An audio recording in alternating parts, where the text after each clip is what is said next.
Double honors to our apostles and elders at Great Millstone who really teach well, and peace and blessings to the elect Shalom. We're the brothers from the Great Millstone Atlanta Camp out here on another Saturday to prophesy the downfall of America, which is Babylon the Great, man. Okay, so Lord willing, this is an edifying camp, so we'll go ahead and get straight to it. 2 Ezra chapter 9 verse 1. He answered me then and said, measure thou the time diligently in itself. That's right. How is it that we measure the time diligently in itself? By watching. Okay, seeing what's going on in the news, seeing what's going on around the world, and filtering it through the scriptures. Okay, that's how we understand what time that we're in, man. All right, you got it. And we understand that we're in a time of war right now, man. All right, you got it. Time of these prophecies. That's right, man. And that's what we're out here to do, man. To prophesy to life. All right, and warn our people, the so-called Negroes, Latinos, Native Americans, which are the Hebrew Israelites, of the things to come. Okay, telling you to repent to Yahweh Shah. Okay, turn away from your wickedness, man. Do the things that's pleasing to the Lord, man. Okay, seek the Lord while he may be found, man. All right, because we know very soon, as the scripture goes into, it'll be a famine of the word, man. Soon it's Amos 8 chapter. EJ's gonna be searching high and low for that truth. Yeah, it's not gonna be near you. The Lord's gonna shut up that door of wisdom, which cried out in the street. That's right. And it says, and when thou seest part of the signs past, which I have told thee before, then should thou understand that it is the very same time wherein the highest will begin to visit the world which he made. That's right. Verse 2 Ezra chapter 9, verse 2. Yep.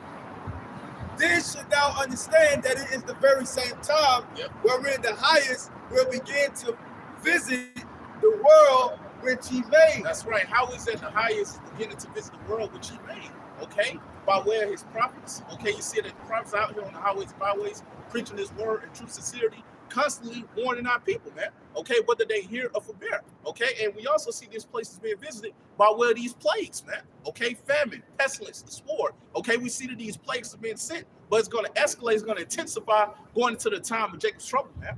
You got it. Verse 3, therefore, when there should be seen earthquakes. That's right, and we're seeing earthquakes going on throughout the earth, man. All right, and we also seeing earthquaking events going on throughout the earth, man. Okay, we understand what time that we're in, man. You got it. And uproars of the people in the world. That's right, we're seeing the uproars of the people in the world, man. Just look at the news, man. Okay, you're seeing more and more people protesting. You're seeing more and more people come up against the government, man. All right, we're seeing the uproars of the people, man. A lot of these people are completely fed up, man. You got it. Then should thou well understand that the Most High spake of those things from the days that were before thee, even from the beginning. That's right, man. We understand these things were spoken about even from the beginning, man. So real quick, give me Proverbs chapter 29, verse 2. Anything else you hold that I told you? What you got? I got that Zechariah 14. No matter of fact, get that Matthew real. Okay. Matthew chapter 24, verse 21. Yep. For there shall be great tribulation. That's right. For there shall be great tribulation, man. Okay, a great suffering. All right, you got it. Such as was not since the beginning of the world to this time. Yep.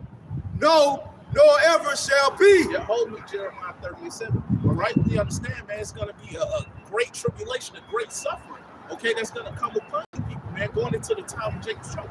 Okay, right. Like scripture going into is going to be like a time we never seen before, man. All right, are you people ready for this, man? Martial law being declared, this dollar collapse, man. Bloodshed throughout these cities, man.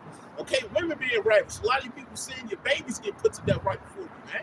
All right, a lot of you people not knowing which way to turn. It's going to be extremely bad out here, man. And we're going to need Yahweh Shah to be able to endure, to be able to get through these things, man. All right, to be able to get through the time of Jacob's trouble, man. Because we're going to have to go through it right alongside with 2/3 of my people, man. Yeah, look at that book of Eli. That movie, those movies really depict the scriptures, yo.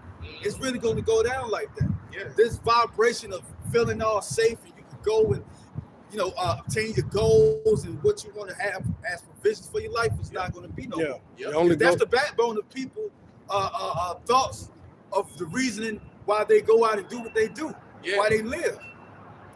But it's not going to be so at that time. That's right. But for the elect, it's going to be what? The stability of the knowledge and wisdom and understanding of the Most High through faith. Yeah, Isaiah 33. It's going to now shall be the stability of our time and strength and salvation. Like the brother was just going into, who's going to have that? The elect, man. All right? While a lot of you people are completely confounded out here, man. All right? You got it. Verse 7. Alas, for that day is great, so that none is like it. It is even the time of Jacob's trouble. That's right. It is even the time of Jacob's trouble, man. We're approaching the time of Jacob's trouble, man. All right, just like we was going into that great tribulation, man. It's going to be a great suffering for you people. Are you people ready for martial law to be declared? Are you ready to see your family members get hauled off into FEMA camps, man? A lot of you are going to get hauled off into FEMA camps, man. All right? Your wives getting put to death right before you, man. Your children getting put to death right before you, man. All right? Are you ready for these things to come, man? All right? But it's going to happen whether you like it or not, man. During the time of Jacob's trouble, man, it's going to get extremely bad. Yeah, because it's going to be chaos out here. Yeah. You see what happened in 2021 when Trump was trying to get back elected into office? What happened? The good old boys ran up into the White House. Yeah. And they was causing damage. Yeah. They wasn't on no playground burning type of energy. No, they wasn't on no civil rights. Can we all just get along? They was on some war, some civil war shit, just like in the United States in the early 1700s. So it's about to get ugly, yo. That's right. It's about to get real ugly, yo. History repeats itself. Right. What you people gonna do during the time of famine, man? All right. Cannibalism is gonna be going on during the time of Jacob's trouble. All right. It's gonna get extremely nasty out here. It's gonna get extremely bad. Yeah, people forgetting history. They was throwing us in concentration camps. I'm gonna get to that scripture. They was throwing us in concentration camps over there in New Orleans during the time of Hurricane Katrina. You think that's not gonna come when it's gonna be chaos in the streets? Chaos is already boiling in the four corners of the earth. Right. And it's going to be more over here in the United States of America. California is doing that on the low. Yep. All these places are really in the spirit of these scriptures that we're speaking. Real quick, finish that to give me Luke chapter 12, verse 49. But he should be saved out of it. That's right, but he shall be saved out of it. Who's that he that's going to be saved out of it? The elect, man. Okay, that remnant that the Lord is going to protect and deliver, man. All right? And whenever you got that, you can grab that too.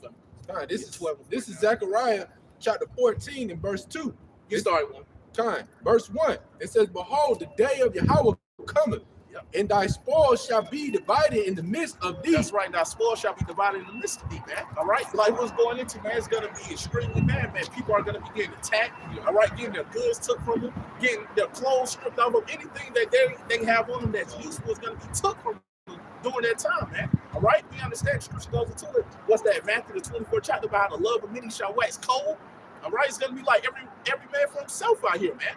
All right. You got it. Verse 2, it says, for I will gather all the nation against Jerusalem to battle, and the city shall be taken. Yeah, and the city shall be taken, man. All right, we know martial law is going to be declared. All right, we know there's going to be troops in these cities, man. All right, we know that America, which is Babylon the Great, is divided up into 10 different FEMA regions, man. All right, you ain't going to be able to move around as freely as you was once able to, man, during the time of Jacob's trouble. You got it. In the houses, rifle. And the house is rifle, man. All right, a lot of you people are going to get your doors kicked in, getting your goods took. These things are going to be going on. You got it? Continuing on, it says, in the woman ravished. That's right, man. And we understand these women are going to be ravished, man. During the time of Jacob's trouble, man, that's how bad it's going to become out here. And we're constantly warning out people, man. We understand that it's prophecy, man. All right, the time of Jacob's trouble. You got it? And half of the city shall go forth into captivity. That's right. Half of the city shall go forth into captivity, man. We know it's going to be some people that's going to be captured. All right. Some people that's going to be hauled off to these FEMA camps, man. That's going to be put in these prisons. All right. These things are going to be going on during the time of Jacob's trouble. You got it? Continuing on, it says, and half of the city shall go forth into captivity. Yep. And the residue of the people shall not be cut off from the city. That's right. So we know, man, it's going to be some left, man. All right. But this is what's going to be going on during the time of Jacob's trouble. You got that, Luke? This is Luke chapter 12, verse 49. I am come to send fire on the earth. That's right. Who's coming to send fire on the earth? Our Lord Yahweh Shah. All right. We understand. We know what he's going to do when he returns with the innumerable amount of angels and the chariots with him, man. All right. We know it's going to be concentrated fire. It's going to come from those chariots to destroy you wicked people, man. He's going to destroy the armies of the earth, man. All right. We know what's going to happen, man. All right. You got it. And what will I if it be already kindled? That's right. And what will I if it already be kindled? Even though we know that our Lord Yahweh Shah is going to return, all right, with that big fathership, Okay, well, a lot of you people know as UFOs, but we understand those are the chariots. All right, we know he's going to return with the angels. All right, and we know it's going to be concentrated fire. It's going to come from those chariots, destroying the armies of the earth, destroying you wicked people, man. All right, but before he returned, what it says, read that last part again. God, I am come to send fire on the earth. Yep. And what will I, if it be already kindled? Give me Matthew 10, chapter 10, verse Say, 34. what would I mean? Yep. If I what the hell I'm gonna do? Yep. When if it's like that on that level, what you think I'm gonna bring? Mm-hmm. If it already be kindled. Yeah. If we're seeing what's going on right now, man. You're seeing the different wildfires that's going on throughout the earth. The brother just mentioned about California. A lot of people moving out of California for the wildfires, man. We're seeing the protests, the wildfire, yep. Unemployment, high rent, inflation. Yep. A lot of people is migrating elsewhere. Look what happened in Chile. Yep. And we're seeing the uproars of the people, man. We're seeing the people protesting. We're seeing them coming up against the government, man. Mm-hmm. All right, so we're seeing this going on right now, man. So how much more when our Lord Yahweh shall return? People are in this murderous spirit. Now people they don't have hormones to eat. You know how you get an appetite? That's a hormone within you. Now people have hormones of murdering people. Mm-hmm. They want to just murder people. People got a thirst and an appetite to murder people. The Lord said our appetite should be set on affections on things above, like it says in Colossians chapter 3. So what you think is going on? You got a separation. You got the goats and the sheep. The sheep are the righteous elect. Really, the whole nation of Israel, but the elect is going to be saved first. But then you got the goats, Edomites, and these other nations that ain't bad, but mainly the Edomites. But basically, the wicked, they're still to do wicked, and you got the righteous are doing righteousness. And that's what's happening right now. That's right. Yeah, murder is at an all-time high, you know, especially here in Georgia, man. You know, you heard about that Jake that got hung in North Georgia in the woods. All right, you heard about even you women, man, that run around, that go jogging and running. You heard about that UGA student. All right, she was murdered, man. You know, a lot of you women that run around like, you know, very powerful and you don't have to worry about protection, but now you do, man. Because hey, that murder spirit is out, man. You know? Yep. So matter of fact, real quick, it's like you got that Proverbs. Proverbs chapter 29, verse 2. When the righteous are in authority, the people rejoice. That's right. Who are the righteous? Okay, these so-called Negroes, Latinos, and Native Americans, which are the Hebrew Israelites, man. Okay? We understand who's the righteous, man. Our people, we're the righteous, man. All right, so what happens? You read that again? Yep. Proverbs chapter 29, verse 2. Yep. When the righteous are in authority, the people rejoice. That's right. So when the righteous are in authority, the people rejoice. Are the people rejoicing right now? No, man. All right, so we understand that the righteous is currently not in rulership, man. When King Solomon was in rulership, what happened, man? It was 40 years of peace. Okay? The people were rejoicing when King Solomon was ruling, man. Yep. All right, you got it. The people rejoice. Yep. But when the wicked bear rule, when the wicked is in rulership, who's the wicked? Esau, Edom, so-called white man. Yep, so-called white man, pursuant to Malachi chapter 1, verse 4. So when this damn wicked devil is in rulership, what happens? The people mourn. The people mourn. Oh, a 25-year-old lady. She had a husband, but he was always working. Yeah. She murdered her children because she didn't want to be a mother. She didn't want to have those responsibilities. Yeah. You got that going on. Then you got Esau buying up the land to whereas nobody can afford no housing. Right. Nobody can put or invest in themselves for generations to come to have the land, to have the house. Yep. What you think is going on? People are mourning. People are finished with this world. You got Jake's out here in Atlanta, finished. I was just looking on social media. You got Jake staying in the slums, man, staying among rats and roaches or whatever. Barely power even getting sent to the apartment complex, but they ain't got nowhere else to go. So Jake just slumming. Jake is pissed, man. Yep. Yeah, Jake is taking their own family out. Yep. People can't afford to pay for their groceries. People get evicted. People behind on their rent, man. All right. People behind on all sorts of payments, man. People are in debt, man. All right. All this is going on because this damn wicked devil is currently in rulership. And very soon he's going to be removed from power, man. All right. What's his quote? You'll have nothing and love it. All right. That's one of Esau's mottos, man. You know, you'll have nothing. You gonna love it, man. Yeah, that's what that iProvision is about. He finna sell Jake reality. He finna sell reality back to you. It's crazy, man. crazy, man. I'm spending all that money for that BS. You got it. God, this is Matthew chapter 10, verse 34. It says, think not that I am come to send peace on the earth. It says, think not, okay? But a lot of these people think that, man, okay? That the Lord is bringing peace upon this wicked kingdom, man. All right, you got it. God, it says, I come not to send peace, but a sword. That's right, but a sword, okay? So we understand that the Lord is bringing division upon this place, man. Okay, we also know what he's going to do when he returns, man. Okay, we know that's going to be concentrated fire, like we're just going into that's going to come from those chariots, and my Lord God shall return. Okay, with the new rule by the ancient chariots with him to destroy the armies of the earth, okay, and destroy you wicked people, man. All right, taking down this damn devil Esau Edom, okay, removing him from rulership, man. All right, you got it. God continued on, it says, for I am come to set a man at variance against his father. Yep. And the daughter against her mother. Yep. And the daughter-in-law against her mother-in-law. Yep. And a man's foes shall be they of his own household. That's right, man. So we understand that the Lord is bringing this division upon this place, man. That's right. All right, and we understand, you know, that's why you got to count the cost, man. All right, it's going to be certain family members that's not going to agree with what we're doing. Okay, it's going to be certain family members that are going to speak against us, man. All right, it's going to be certain family members that's going to be looking to sell us out, man. Okay, selling us out to this damn devil Esau Edom. Okay, but we understand these scriptures are already written, man. These things were already told to us, man. All right, we understand these things, man. We know that it's going to be division. All right, we know it's going to be family members that's going to come against us, man. We know it's going to be people in the world that's not going to agree with us, man. That's going to hate us, man. All right, we understand these things already, man. Yeah, All right, and us knowing this truth is a part of us having that pure mind. yeah, Us having this pure mind is pleasing in the sight of the Lord. Just like Noah. Noah had favor in the sight of the Lord, which the Lord counted that as what? Righteousness. That's pureness. right. Yeah. But Jake that don't have this truth, they gonna get destroyed, whether they know the truth or not. It don't matter what the Lord said in Ezekiel chapter 9, verse 5. Go out and smite those that are in my hearing. Yeah. matter of fact, get that. Start at 4. Yeah, get that Ezekiel chapter 9, verse 4, man. All right. And as the scripture goes into it, Proverbs chapter 13, verse 13, one of my favorite scriptures, man.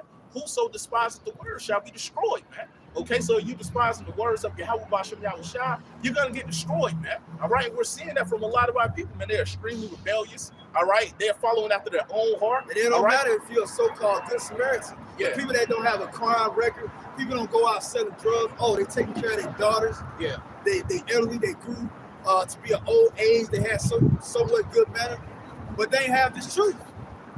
This is Ezekiel chapter 9, verse 4. And it reads, and the Lord said unto him, go through the midst of the city, through the midst of Jerusalem. and that him is speaking about the angel. Reread that from the top of the show.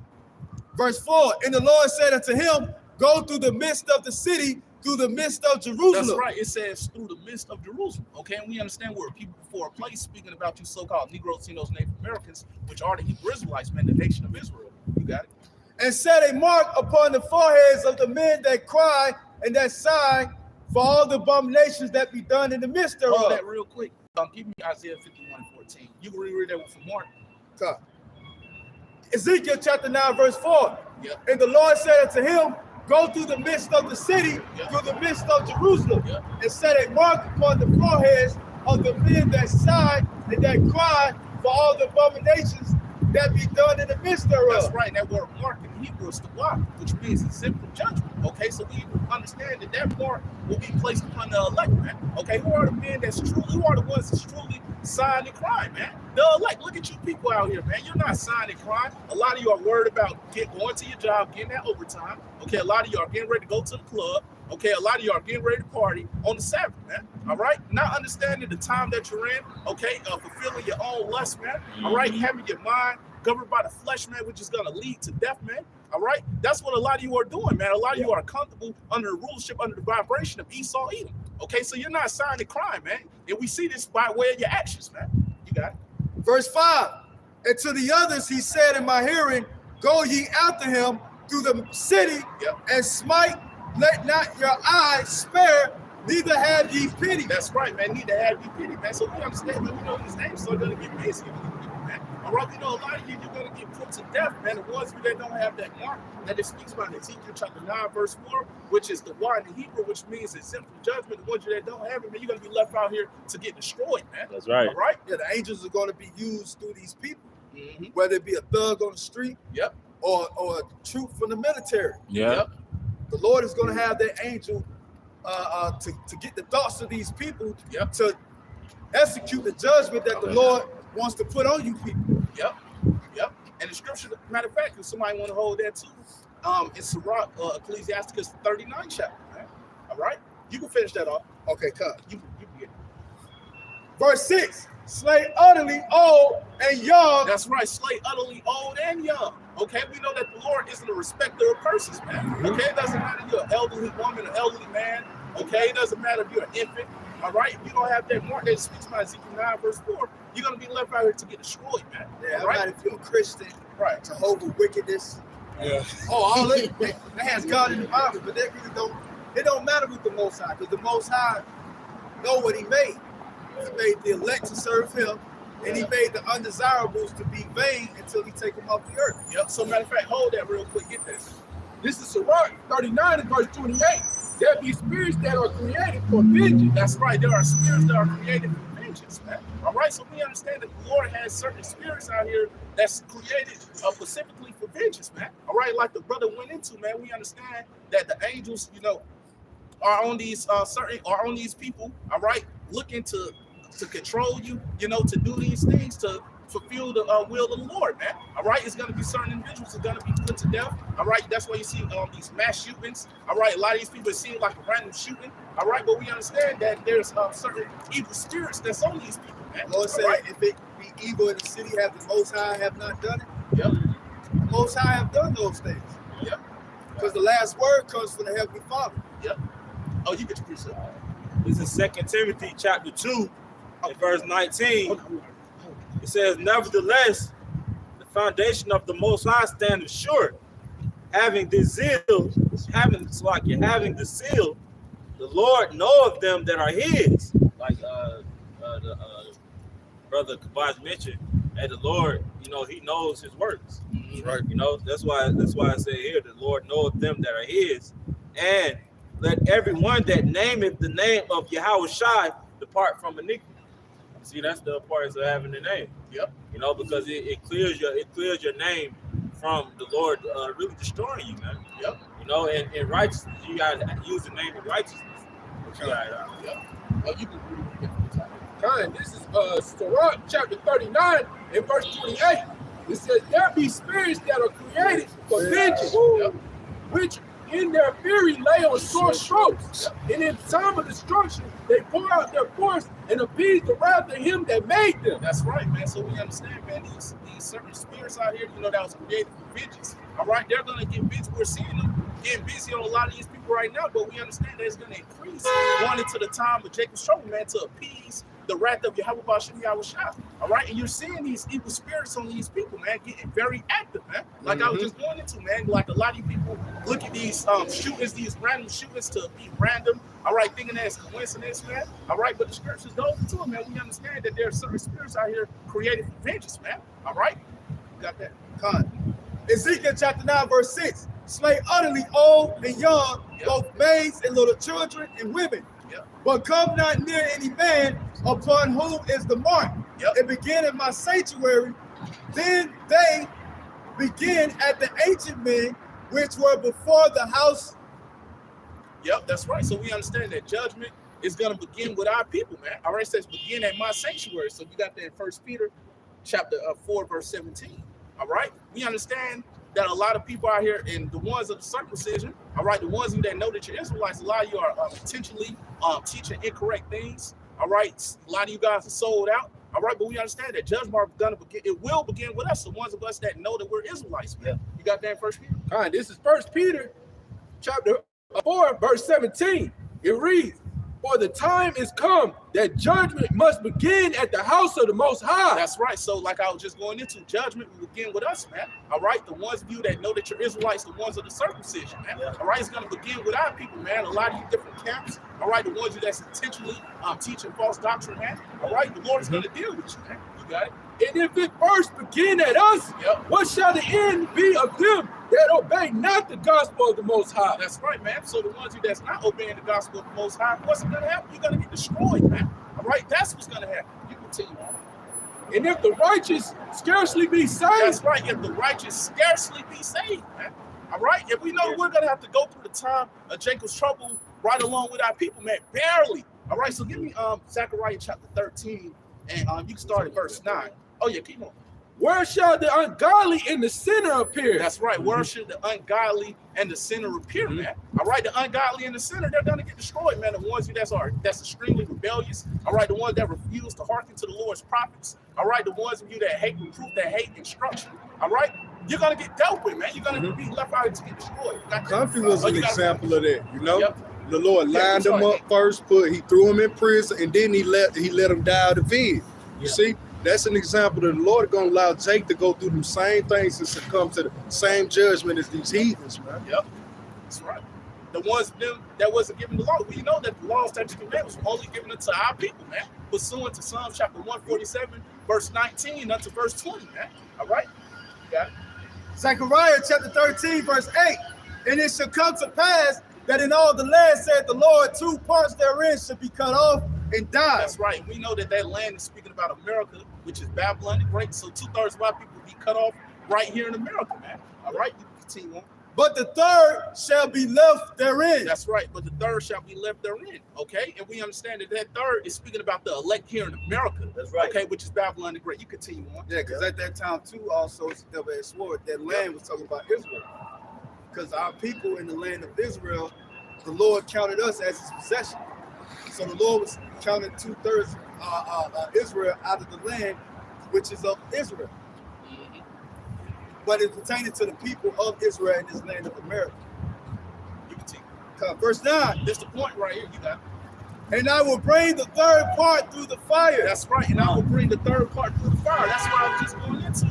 We're gonna have to go through the time of Jacob's trouble right alongside the rest of our people. That's right, bro. All right, but it says, I will bring the third part through the fire. All right, so the Lord is gonna protect and put the spirit on the elect to endure, man, to get through what's coming upon this place, man. Hold me Revelation chapter 2, verse 2. Yeah, you get your precept, come back. Okay, come. Wisdom of Solomon, chapter 3, verse 5. And having been a little chastised, they should be greatly rewarded. For Yahweh proved them and found them worthy for himself, as gold in the furnace have he tried them and received them as a burnt offering. Yeah, we've been tried as that fire. The Lord said in Ezekiel chapter, not only in Ezekiel, but the chapter that we just read, Zechariah, we're going to be tried as fire. Yeah. We're going to be tried as the gold in the fire. Right, that's right. And that fire is what? It's talking about this tribulation now and during the time of Jacob's trouble. Yeah. Because at the time of Jacob's trouble, the hour of the temptation is going to come, which is the mark of the beast. And everybody's going to be mandated to take it. But we as Israelites, we're going to know not to take it. Yeah. Because it's going to seem as esteemed as though it's an okay thing because it's as of the potter's clay, which is Esau. And if I may add, Elder, that's the importance of sending up the Lord's Prayer. Because within the Lord's Prayer, it says, lead me not into temptation. And we know that the time of the hour of temptation is when they implement the MOTB. But if you have that coverage, it's like the insurance coverage.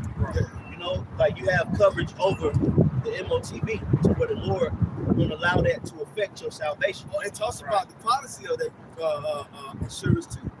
In Revelation chapter 3, Yep.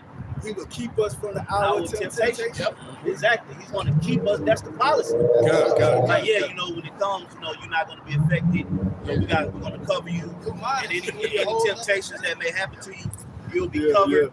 You know, so that's why it's important to make sure you know those prayers, because it's not going to be you that's going to not take a chip. It's going to be the Yahweh Shema Shai that's going to prevent you from taking it. That's all the Lord. As a matter of fact, can I get one real quick? Oh, yeah, you got give me Ecclesiastes 33, start at the top. You know what I'm saying? Start right at the top. Don't go verse 100. Sirach chapter 33, verse 1. There should no evil happen unto him that feareth the Lord. Yeah, right, but what? There should no evil happen unto him that feareth the Lord. Go ahead. But in temptation, And what? But in temptation, The hour of temptation. Go ahead. even again he would deliver him. He will what? Even again he would deliver him. So in the time of temptation, the Lord is going to deliver the faithful. That's right. That's why brothers did the lesson last night. You ain't got nothing to stress about. Okay?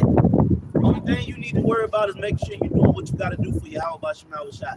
Everything else, the insurance policy covers it. You know, Yahweh Shah already put the down payment down. That's right. You know, so everything else is covered. Like, what you worried about? You know, I just hope I won't tell you. If you just make sure you maintain the guidelines within the insurance, you pay your bill every month. When you come out the camp, your insurance, your spiritual insurance policy is still active.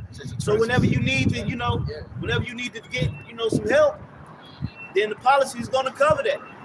No temptation, man.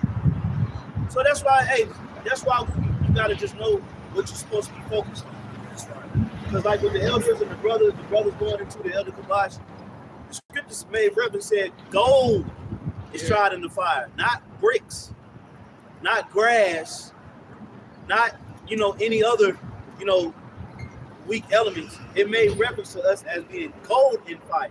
And we all know that gold in fire gets purified. So when all hells break loose on the earth, this is going to be a time for us to level up. That's how we got to view it. This is time for us to level up as a nation, because now we can really show our faith. Okay?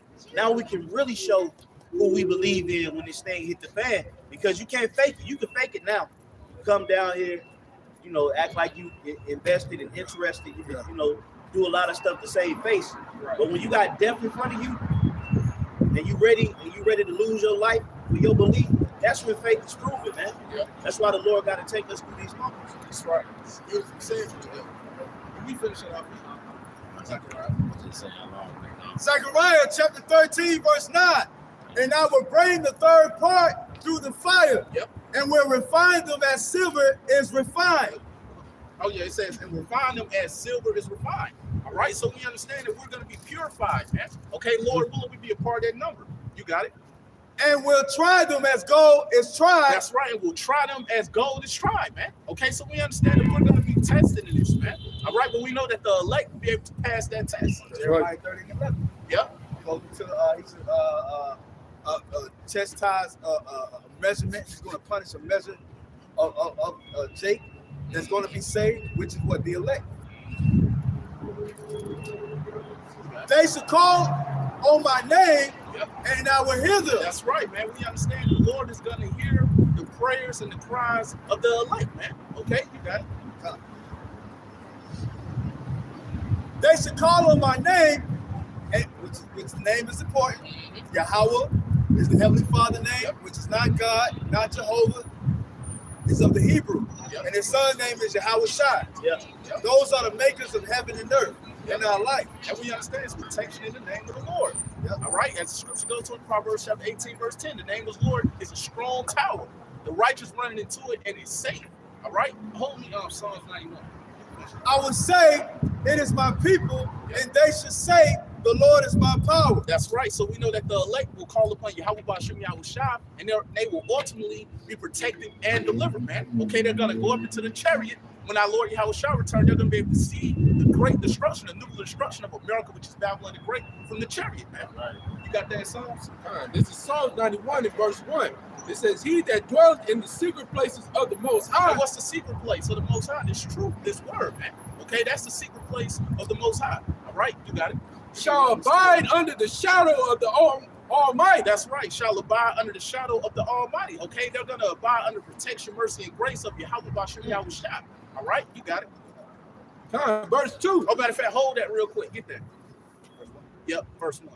Romans chapter 12, verse 1. I beseech you, therefore, brethren, by the mercies of Yahweh, that ye present your bodies a living sacrifice, holy, acceptable unto Yahweh. And prevent your bodies a living sacrifice, okay? And that's what we're doing right now, man. Okay, presenting our bodies a living sacrifice to Yahweh Ba'ashem Yahweh Shai. Okay, coming out, preaching this word in true sincerity, man. Okay, in this damn devil's kingdom, man. All right, knowing that they can come by, think about doing whatever they want to do to us, man. All right, but we understand that the Lord's protecting us, man. All right, the scripture goes to in Psalms chapter 34, verse 7. the angel of the Lord encamped around about them that fear him, okay, and delivered them, roughly paraphrasing, man. So we understand that the angels are also around us, man. All right, so we don't have anything to worry about when it comes to presenting our bodies as a living sacrifice to Yahweh Shai. Right, bro. Okay. That's all. Yeah. And if I may say too, see, the sacrifices, in order for this word to go out, there had to be vessels, physical vessels of men that were willing to come out and do this work. Right. Okay? Because although the Bible is here, the Bible has always been here before any of us was born, but the Bible can't teach itself. Okay? The Bible can't come out here and speak to the people. So there had to be men that the Lord was going to raise up that were willing to present their bodies as that sacrifice, that sacrificial lamb to a degree for the edification of their people. That's right. That's why you got to always make sure you putting yourself in a position to teach this word, because it's a sacrifice. Now, sacrifice is something that's offered. But what are you offering? You offering your time. You offering your back. Some brothers might have back pain. Right. That's an offering when you come down here, your back hurting, and you still stand out here and do that. Your foot hurt. You know, your kidneys, you know. Like part of the lamb. Yeah, your kidneys tweaking, but you still come out here and preach. You might got a little cold, a little sinus infection. You know, you might have depression on you. You might just got into an argument with your rib. Whatever the case may be, you still make it your business to come down here to offer the sacrifices of the Spirit. But in order to offer the sacrifices of the Spirit, you had to offer yourself. That's right. That's the importance of doing this, so that the election can be taught properly, man. Because if we wasn't out here doing this, you know, you really don't be finding them niggas on YouTube don't really count. Like you said in the other video, it's like other video, Apostle you said the Lord got us here to give the understanding of the scripture. Right. And like you said, you read it, but the Bible always been here, but we were sent as the elect to get the understanding. We was those that was subscribing the scriptures in the ancient world. That's right. Yeah, we here to give understanding. Nehemiah 8 and 8. Somebody get that real quick for the brother. You know, the Bible been here. My grandma had the Bible. My granddad had the Bible. You know, you see that Bible, you go to your old grandma's house in the country, she got that green rug on the porch. Yeah. You know, the green, you know, got that little plastic over it. Green, you know, a rocking chair. You go in the house, you got a little hint of funk in the air. Yeah, and, you know, and then you see that Bible sitting over there in that china cabinet, ain't been touched since slavery. The Bible can't teach itself. Good, that's Big true. bold letters. Yeah, big bold letters, good Bible, man. good. Hey, they let good Bibles go to waste back in the day, man. Had that big face of Jesus on the front end, Yeah, but man. see, we get the Bibles get mass printed. It ain't no real architecture in it. Right. See, back in the day, man, you know, those our people, man, we compromise good Bibles, man. Right. They let good Bibles go to waste back in the day. Man. Big fine print. You had the whole, you know, content. You know, It had the front. notes to the They side. had the notes in the middle, all kind of design, and you know, just different. You look at these Bibles today, it's like, yeah, man, they probably printed 50,000 of these today. They got to get stamped. Yeah. Stamped. So the Bible in itself, the actual words can't talk. That's why the Lord said that there was going to be a great darkness in the earth. But the Bible already been here. So what really gave the word the spunk or the life to where it's taken off in the way that it's taken off? It was the spirit of Yahweh Shai moving upon the prophets to break down the words. Matter of fact, can I get that real quick? Nehemiah 8 and 8. Nehemiah chapter 8, verse 8. So they ran in the book of the law of Yahweh distinctly. Oh, distinctly. They didn't just read, bro. They read in the book of the law of the Lord distinctly. Hey, you know what I want? Give me that word distinctly. Because we got to break it down. Yep. This the dictionary on distinctly. It says in a way that is readily distinguishable. Ooh! By the sense clearly. By the what? Sense The clearly. sense clearly. By to sense clearly. That's how you know it's the prophets. Right. And that's how you know we at the end. I'm going to link that with this scripture, Daniel 12 and 10. Yeah. Daniel 12 and 10, man. Hey, see how the scripture say precept upon precept? Line upon line. That's how you get the sense or the understanding. Because the Bible can't do it on its own. Go ahead, bro. Daniel 12:10. Many shall be purified and made white and tried, Go ahead. but the wicked shall do wickedly, and none of the wicked shall understand. Go ahead. But the wise shall understand. Now, matter of fact, read verse 9. I'm sorry. Daniel chapter 12 and verse 9. Yep. And he said, go thy way, Daniel, for the words are closed up and sealed until the time of the end. See that? So it said the words was closed and sealed until the time of the end. But then when you go into the scriptures, it says that the prophets, the prophets read distinctly. So why did you have to read distinctly? Read that definition again, but distinctly. Because remember, the words were closed up and sealed. Yeah. Now he just read the definition of the word distinctly, but said what? Yeah, you good, huh? I got it here. I want the same definition. It says, in a way that is readily distinguishable by the sense clearly. Clearly. See? Go ahead. Hey, so the words was closed up and sealed, but then you had the prophets come on the scene to unravel and give the sense. They gave the sense, but they had to read it distinctly to give the sense. Because remember, Yahweh Shai bound up the words, the understanding of it. Okay? But now the seals have been loosed through the spirit and power of Yahweh Yahweh Shai, and that same spirit moved upon our elders, starting with Elder Abba Bivens, on down to the rest of the elders. That's Get like the sense. the whole picture together. And he breathed the breath of life within Ezekiel 37. The same breath of life that was breathed into Adam was breathed in our elders, was breathed into us. Same exact breath of life. Millenniums after Adam. Millenniums, bro. The same breath of life. This is God, the everlasting power. Yep. So he's doing his will. He's doing his will. Yeah, go ahead, bro. It says, in a way that is very noticeable or apparent decidedly. Yeah. So it's without a shadow of a doubt that what we saying is true.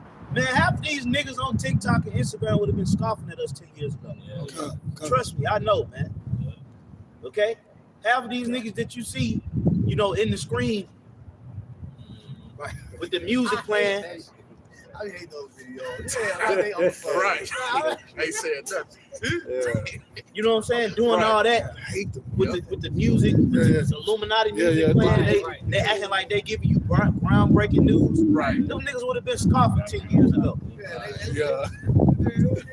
So what's happening is the spirit of truth is consuming the planet Earth to where even those that were actually scoffing and talking shit are now doing. Yeah, we ready to go to the electrical EMP. This wasn't happening back in the day, man. Trust me when I'm telling. Back in 2009, 2010, 2011, they wasn't on no fucking YouTube. You could barely find stuff like that. You had maybe about 5 or 6 people that was doing that. Alex Jones. You had a couple of more guys back then. Jesse Ventura. Yeah, Jesse Ventura. Joe Rogan got hit on back then. A lot of them was toddlers at that time. Yeah, they was, you ain't have, bro, now you turn around, bro, it's thousands of whistleblowers out here. Because the scriptures have been given life through the prophets. So now these people are starting to see what's going on just by the spirit of truth being in the earth. Because we read the scriptures distinctly. Okay? Go back to this is Nehemiah chapter 8, verse 8.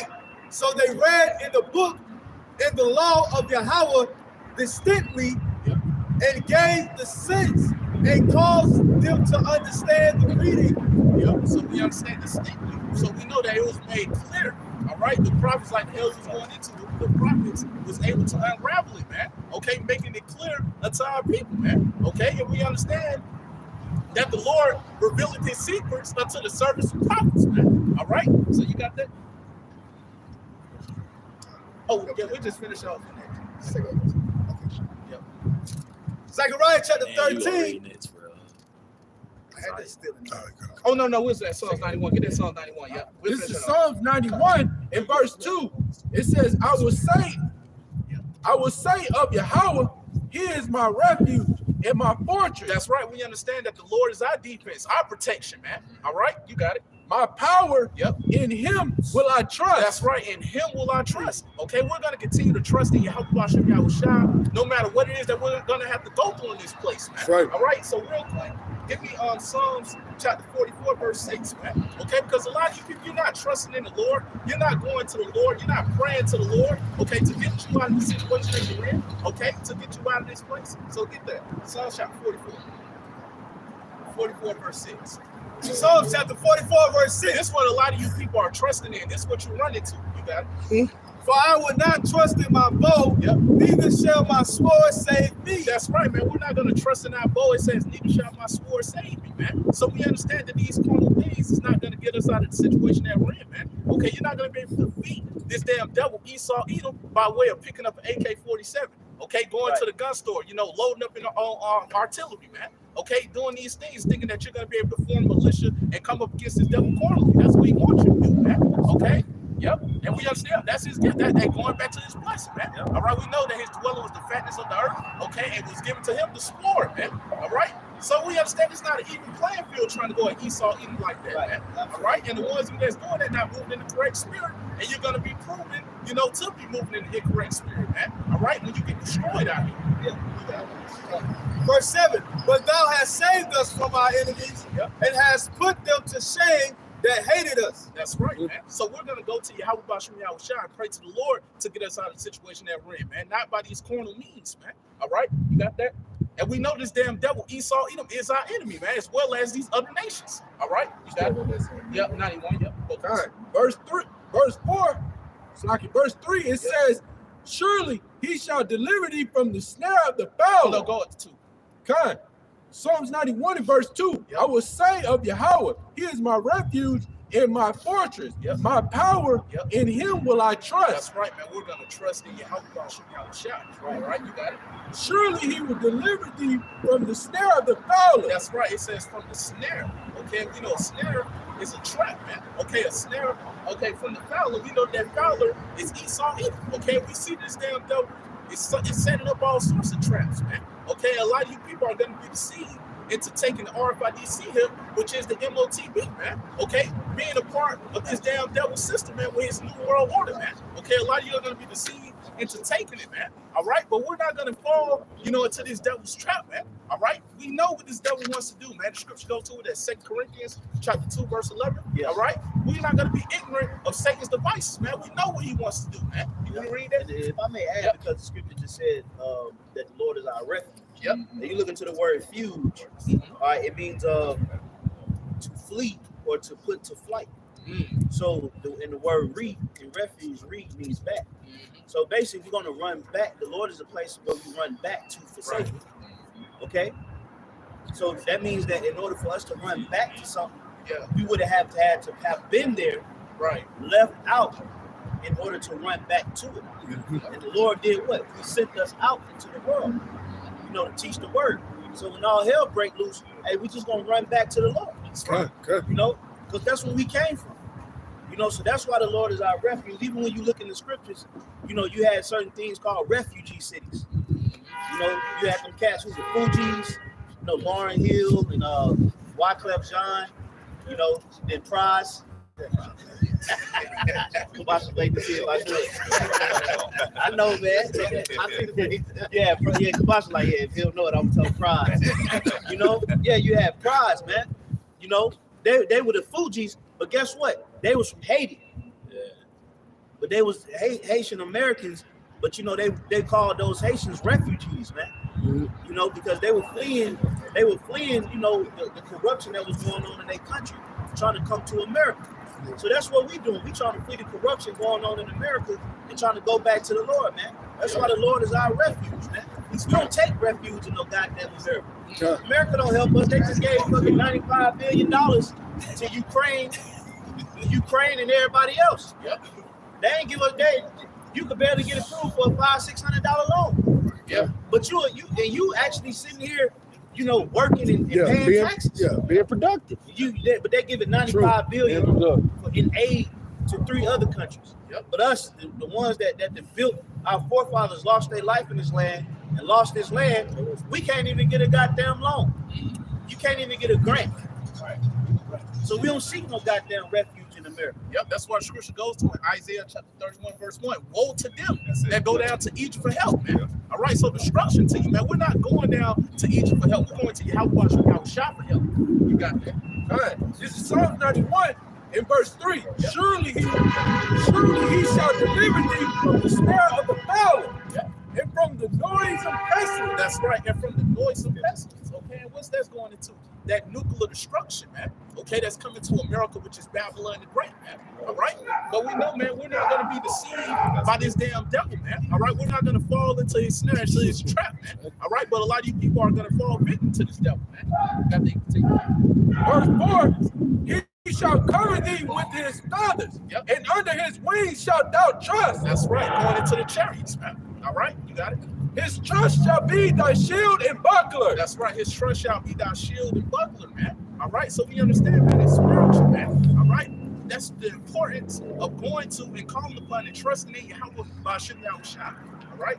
38, verse 10. 38, verse 10. I close out. 38, yeah, 38. That's it. 10 minutes to try. 10 minutes.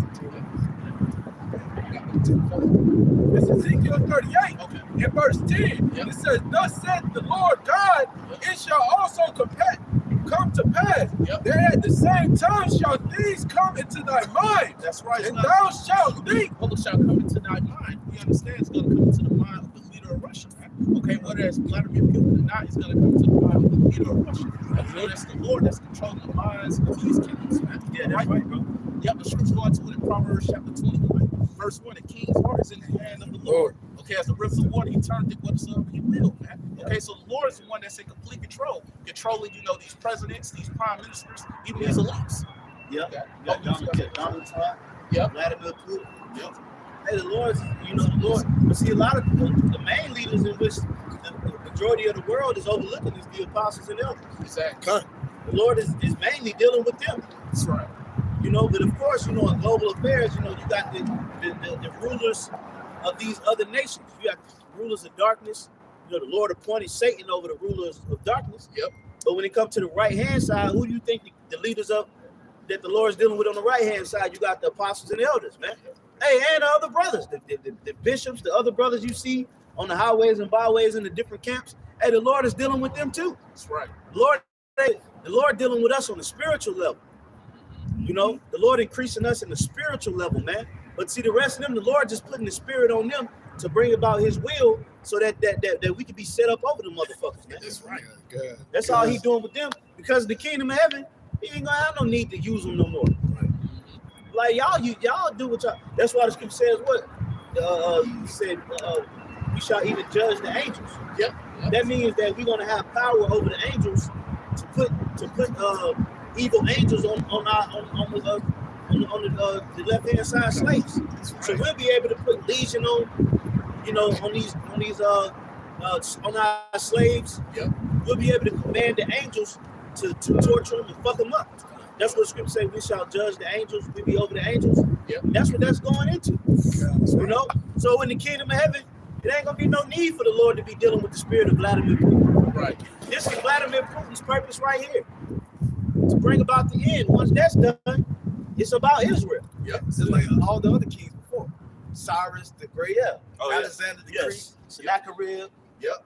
Yeah, King Sennacherib, and you know, all those guys, you know, from the Old Testament, man. Just to do the Lord's will. Just like the prophecies that the Lord gave to Daniel.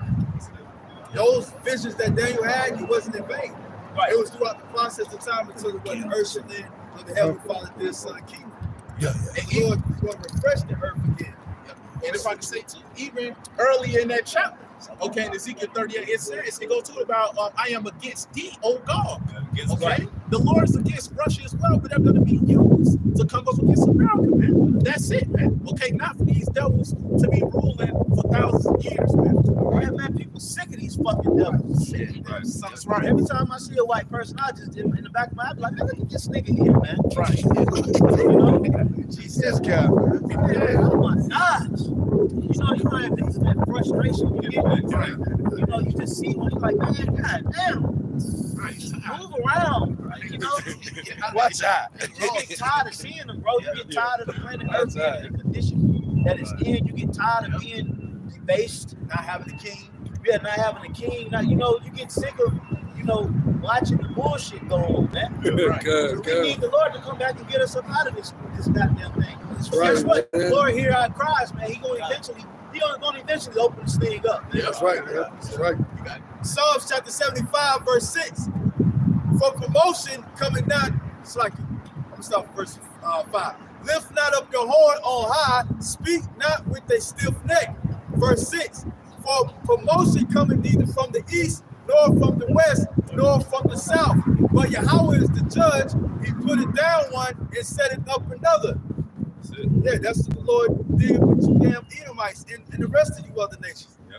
The prophecies of 2nd Ezra chapter 8, chapter 8, verse 1 goes into how the world was made for many and the world to come for few. Right.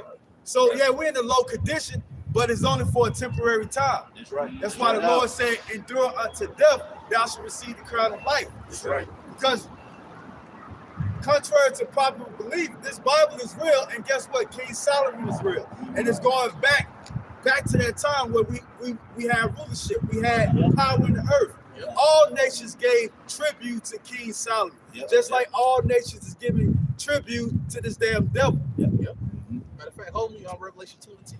Yeah, and it said that the Lord put down one and set up another. So just like what you were saying is, hey, every kingdom has its time to rule. After that allotted time is over, it's done. The Lord, like the elder was going into, the Lord is not going to use Putin and then set him up to be leader in the kingdom. No, Right. Soon as the Lord is done using him, that's it. That's right, bro. Israel's going to take over. And then he's going. Whatever's going to happen, is going to happen to him. Yeah, it look like the Lord gonna be dealing with Vladimir Putin while he enslaved. What reason would the Lord have to deal with him when that's our slave? That's it. You know, the Lord is just dealing with him now in a global setting to bring about the end of the world. Once the end of the world comes, the scripture says that Yahweh shall wore many crowns. They call him King of Kings, and Lord of Lords is going to take down many countries. So what reason would the Lord have to deal with any of these other nations when Yahweh shall takes them down? That's it. That's the purpose of taking down these other kings, so that that they can be in submission to us. So the Lord is not going to put the spirit on any of these other kings to raise up. The Lord don't deal with the low level heathens. Yep.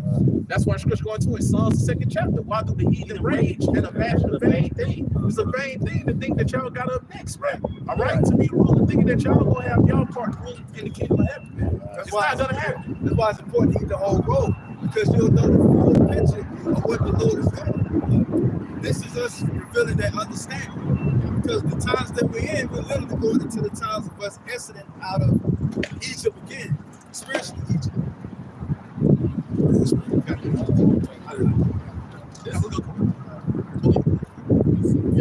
Yep, just to show you know, how y'all being used right now with that Psalms.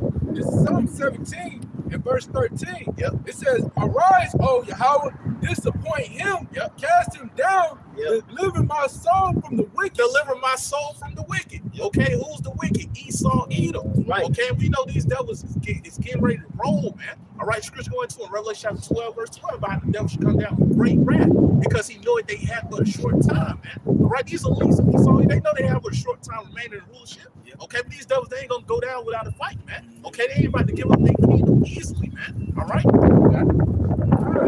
And continuing on, it says, which is thy sword? That's the point I wanted, which is thy sword. Okay, so we know that Esau, Edom is the sword of the Lord on the left hand side. Okay, right. What mistake being used on the nation of Israel, man. Okay, And the heathen nations. yeah, and the heathens, yeah. We know that they confederate against us. So in Psalms 83rd chapter, man. That's right. You know, so the Lord using Esau to whoop these other nations too. Yeah. You know, but guess what? The scripture says let me get done. Yeah, that would say he was a Satan. Because you ain't even hear it coming down. He did it as soon as he got right here with your Satan. Love to show up. Yeah, man, to somebody put that blick on the side of their car. Yeah, right. To somebody put the blick on the side of their goddamn car. You know, maybe later on, maybe later on the night of tomorrow. You know, he do that shit to the wrong crowd, man. You know, somebody slap the bottom of that clip in and put that 30 round on him, man. Send him on back to the right hand side of the Most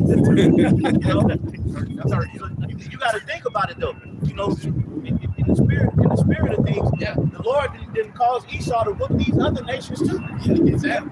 Whoop them up good, man. But that's why the whole earth. He's the hammer of the earth. But that's why the scripture says what? Let the weak say I'm strong. Because there was a point in time where some of these other nations were weak. But there was a video, Lord willing, if I find it, I'll put it in the group, do a video on it. But it was an Iranian politician. He said, America is walking around the earth, you know, starting skirmishes and problems with everybody. He said, really, to be honest, he said, he was from Iran. He said, Iran alone can destroy Israel and America by itself. He said, we have the nuclear capability and the military presence to destroy not only Israel, but America also by ourselves. You see what I'm saying? So these other nations, they getting in that spirit. They ready to take this place down. And how much more with Russia being a garden to them, man? Man, America, man, this place is finished, man. 1 verse 18. And the house of Jacob shall be a fire, and the house of Joseph a flame. That's right. So we know that's speaking about the southern and the northern kingdom, man. You got it. And the house of Esau for stubble. And they shall kindle in them and devour them. And there shall not be any remaining of the house of Esau. That's right. So we understand that after you serve your 1,000 years in captivity, we know that the whole house of Esau, Edom, they're going to be rounded up and they're going to be burnt on the face of the earth, man.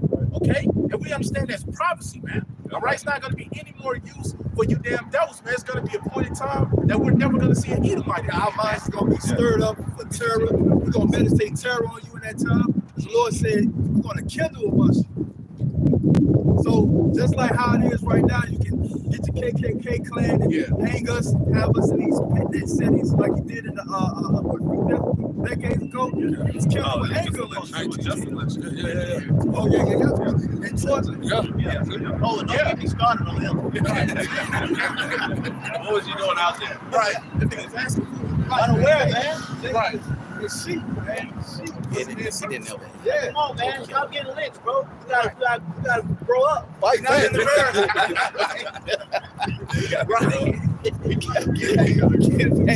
Don't be shy. Don't let these devils do this shit no more, man. Nigga just laying down, man. It's how to lay down. You got it. This is Jeremiah 30 and verse 16. They need to stay the same. Therefore, all they that devour thee shall be devoured. That's right. Who has devoured us, man? All you other nations, man, had a part in devouring us, man. All right, and we know that y'all are confederate against us pursuant to Psalms 83rd chapter, man. Okay, so none of you other nations are innocent of this, man. All right, you guys. God continuing on, and it says, all thine adversaries, okay? All you other nations are adversaries, man. Y'all like the adversaries to the nation of Israel. You got it?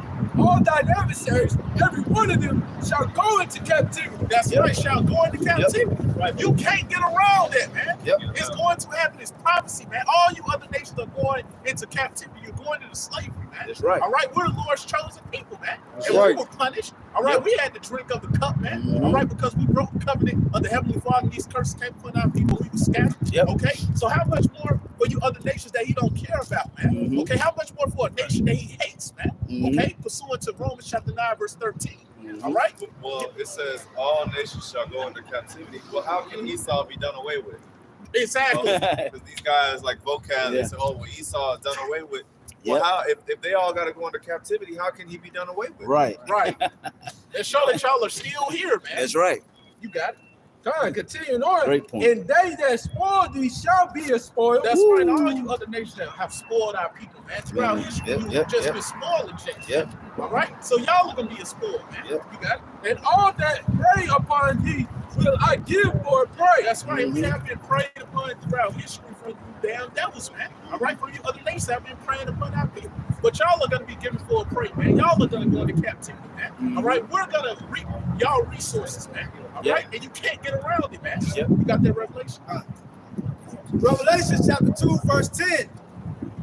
And it reads, fear none of those things which thou shalt suffer. That's right, red letters. Okay, so the Lord told us, fear none of these things that we're That's going to right. suffer, man. That's right. All right, we know we're Right. going to have to go through, man. The scriptures are already written, man. All right, we know this devil's going to come down with great wrath. All right, we know it's going to be family members that's going to come against us. It's going to be people looking to sell us out, man. All right, we know some of us are going to get hauled out to these FEMA camps, man. All right, we know these things that's going to come to pass, man. All right, you got it. But we were told don't fear these things, man. That's right. All right, that's why you got to count the cost of this. That's right. All right, we're not going to fear none of the things we're going to suffer, man. That's right. You got it. Behold, the devil shall cast some of you into prison. There you go, man. All right, we already know some of us are going to be cast in these prisons, man. All right, but we know that the Lord won't put us in a situation, He won't put more on us than we can bear, man.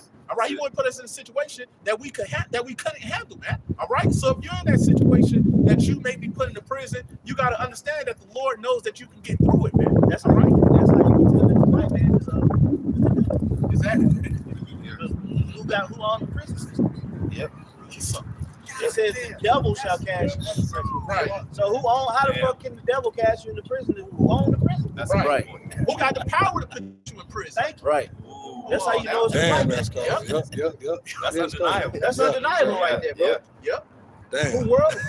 That's your scripture. Carrying Esau all over the place, man. Shall cast some of you Like the into Lord be prison, giving us that. that ye may be tried, and ye shall be troubled. That you may be tried. There we go again. We're gonna be tried. We're gonna be tested, man. All right, but we know that the elect will be able to get through their test, man. All right, they're gonna endure it to the end. And as we go to he that endure to the end, the same shall be saved, man. All right, believe these things. You got it. Behold, the devil shall cast some of you into prison, that ye may be tried, and ye shall have tribulation 10 And days. you shall have tribulation 10 days, and we understand that 10 represent completion. All right, it can be 10, actually 10 days. It can be a week, 2 weeks. Yeah, it could be some months. All right, but we know that 10 days that represents completion. Man. You got it. Be thou faithful unto death, and I will give thee a crown of life. That's right. Be thou faithful unto death, and I will give thee a crown of life, man. That's right. All right, That's Lord right. willing to be a part of them, but we know that the elect will be faithful unto death. Yep. Okay, they're gonna receive that crown of life, man. That's All right. right, receiving that immortality, man. That's okay, right. being joint heirs with Yahweh Shah, man. Yep. Being a part of the governing body in the kingdom of heaven, man. Mhm. All right. This is what we're fighting for, man. All right. That scripture going to it, John chapter 14, verse 2, man. All right. In my Father's house are many mansions, man. Right. All right. Understanding all these things, man. Knowing we're going to get everything back 100-fold, man. Yep. All right. It's worth going through what we're going through, man. All right. And with that said, Lord will now edify the next person. I got a precept too while brother switching out. This is James 1:12.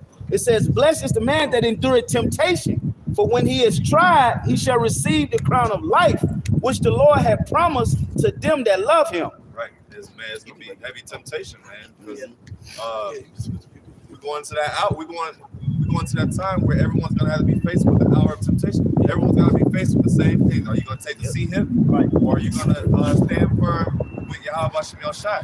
But just like I said last week, is you'll be much better suffering for Yahweh Shem Shai than to suffer with Esau's system, because you're gonna get it way worse. Yep. All right. You know, and just shifting gears through the spirit, man. You know, really, man, we're coming in some heavy times, man. But a part of that, the Lord has left us steps to or the blueprint to understanding where we at.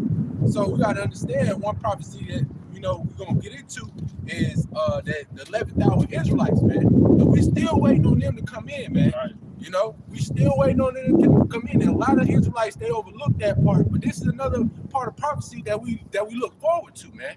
You know, but you got it out. God, this is Matthew chapter 20 and verse 1.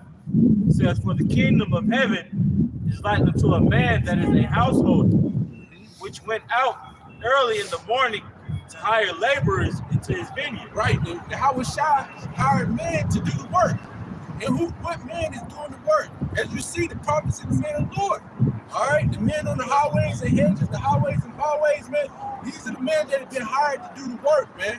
And there's plenty of work to be done, man. There's so much to be reported on, so much to be talked about. All right, there's so much, hey, man, prophecy kicking off so much that, hey, man, Yahweh Shai has so much work for Jakes to come in and do. All right, there's so much to do, man. But you got it out. In verse 2, And when he had agreed with the laborers for a penny a day, he sent them into his vineyard. Right, that penny really is your ticket on that chariot, man. You know, right. That's that penny we working for, man. You know, but you got it. And he went out about the third hour and saw others standing idle in the marketplace. Right, he saw the men. All right, he brought the men in to do the labor, do the work. All right, and that's the other Israelites that's coming in, slowly coming in, man, being woken up to the truth. All right, being gathered. All right, he's hiring these men to do the work. You got it. Verse 9. You can bring that out. All right, this is Isaiah chapter 62, verse 7. It says, I have set watchmen upon thy walls, O Jerusalem, which shall never hold their peace, day nor night. Right, man, constantly prophesying day and night, man. Brothers losing sleep, losing sacrificing time, even lack of time of putting sleep just to get ready to go to work the next day, man. Studying, constantly getting into the word of Yahweh Hashem Yahushua, just to prophesy and do the work, man. All right, what does a watchman do? He's watching out for whatever enemy or whoever comes to attack the city. All right. Most important watch is the night watch in the middle. And once the enemy, once the watchman sees the enemy start to come to attack or start to invade, what do? He blow the trumpet. He warns the people, man.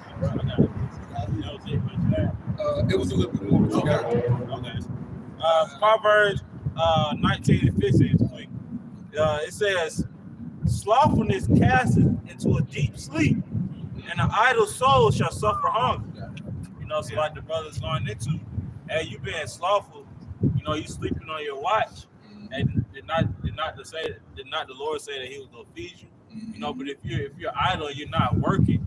You know, you're not gonna get fed. Right. You know, so it leads you into a deep sleep, to where now you letting the enemy invade. You know, really the Lord's territory, and you ain't on your job. You know, so what the Lord gonna do? He gonna take you out and replace you with somebody else. Right. Because this thing is serious, man.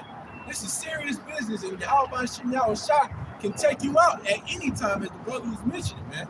You know, you can easily be fired, man. It's like working security, man. You can't be caught sleeping on the job. And they'll fire you for that, man. You know?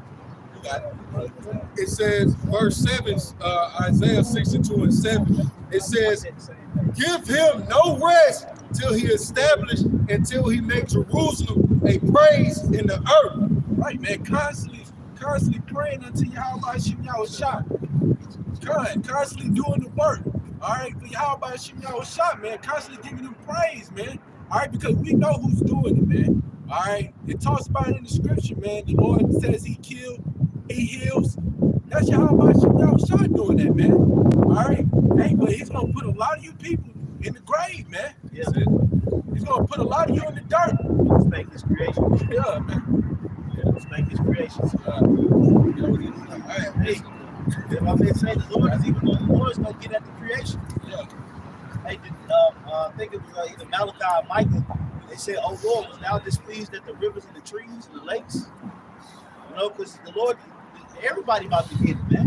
Yeah. Just like when the Lord flooded the earth, He was flooding animals. Yeah. You know, He was flooding. You know, trees was getting flooded. Wasn't getting no sunlight. You know, all kind of land animals and birds. You know, got took out of it.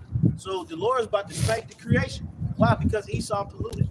That's why. Yeah. You know, you got birds and turtles out here, stomach full of fucking aluminum, all kind of genetically modified, animals, eating all kind of bull crap. You know, you may think, it's just an innocent lion or whatever, but they might got GMOs in it, man. Yeah. You know, I seen a video, man. A turtle stomach was so full of plastic. You go into the ocean, the fish in the ocean is so fucking polluted. So the Lord got to really get rid of. He really got to clean everything up, man. But that's because the devil done polluted everything, man. That's why Scripture says what? The earth is defiled under the inhabitants thereof. But who's the inhabitants of the earth? Esau, Edom. The so-called white man, man. Yeah, we on your ass. You know? Go ahead, bro. It's 2nd Ezra 9 and 2. Then shalt thou understand that this is the very same time wherein the highest will begin to visit the world which he made. Hey, so like you said, he's gonna destroy a lot of his creation, man. Yep. The world which he made. He made it, but what's that? Proverbs 16:4 said that the wicked were created for the day of evil. Man. That's right, bro. You know? Yeah, I create light. What is it? I create good and evil. Uh-huh. You know, light and dark. You know, the Lord does it all, man. So the Lord is gonna, hey, Esau, you got certain trees out here that's not even real trees. Right. You know, here it is, this tree right here, this tree look like a crack tree. It look like a tree that's from the west side, man. You know, you take this tree and you go put it over in Switzerland somewhere. The other trees will look down on that tree. Say, man, you don't belong over here, man. You a crack tree. You know? So you got to get, the Lord's going to get rid of this stuff, man. Like I said, all these birds, these pigeons over here in America, man, no, man, we don't want you to migrate, man. You gotta go here. Yeah. You know, so the Lord can bring you back in a healthy state, man. Yeah. You know, that's why this whole land, and might I add, certain metropolis cities across the world that have adopted the cultures and customs of America gotta go to. Yes. Certain parts of China, Beijing, Tokyo, Shanghai, certain parts of Africa, Johannesburg. Oh, yeah. Hey man, missiles is gonna fly, man. That's right. Let's keep it real. Now America's gonna get hit with the bulk of them, but you gotta act like America's gonna get their 1-2 off too, man. America's gonna get their shit off, man. You know, they're gonna hit certain target cities. And then you got American allies that's gonna be launching shit too. That's why it's called World War III. But at the end all be all, the barrage of missiles is gonna come here. You know? Because this place gotta goddamn go. Yeah. The Colorado River, the Mississippi, oh man, the Mississippi is finished. Number of bodies in that month. You ride, you know, if you ever had to ride through and see the Mississippi River, man, it smell like gas, man. You know, it smell like somebody got gas. You know, like, damn, man, y'all gotta smell this shit every day. The whole city be stinking, bro. You go to Memphis, it's like the whole city has that poop smell.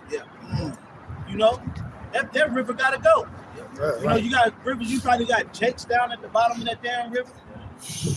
Man, you probably got Native Americans down at the bottom of that river. Yeah, you got Lake Lanier, that river gotta go, that lake gotta go. You know, this place gotta go, man.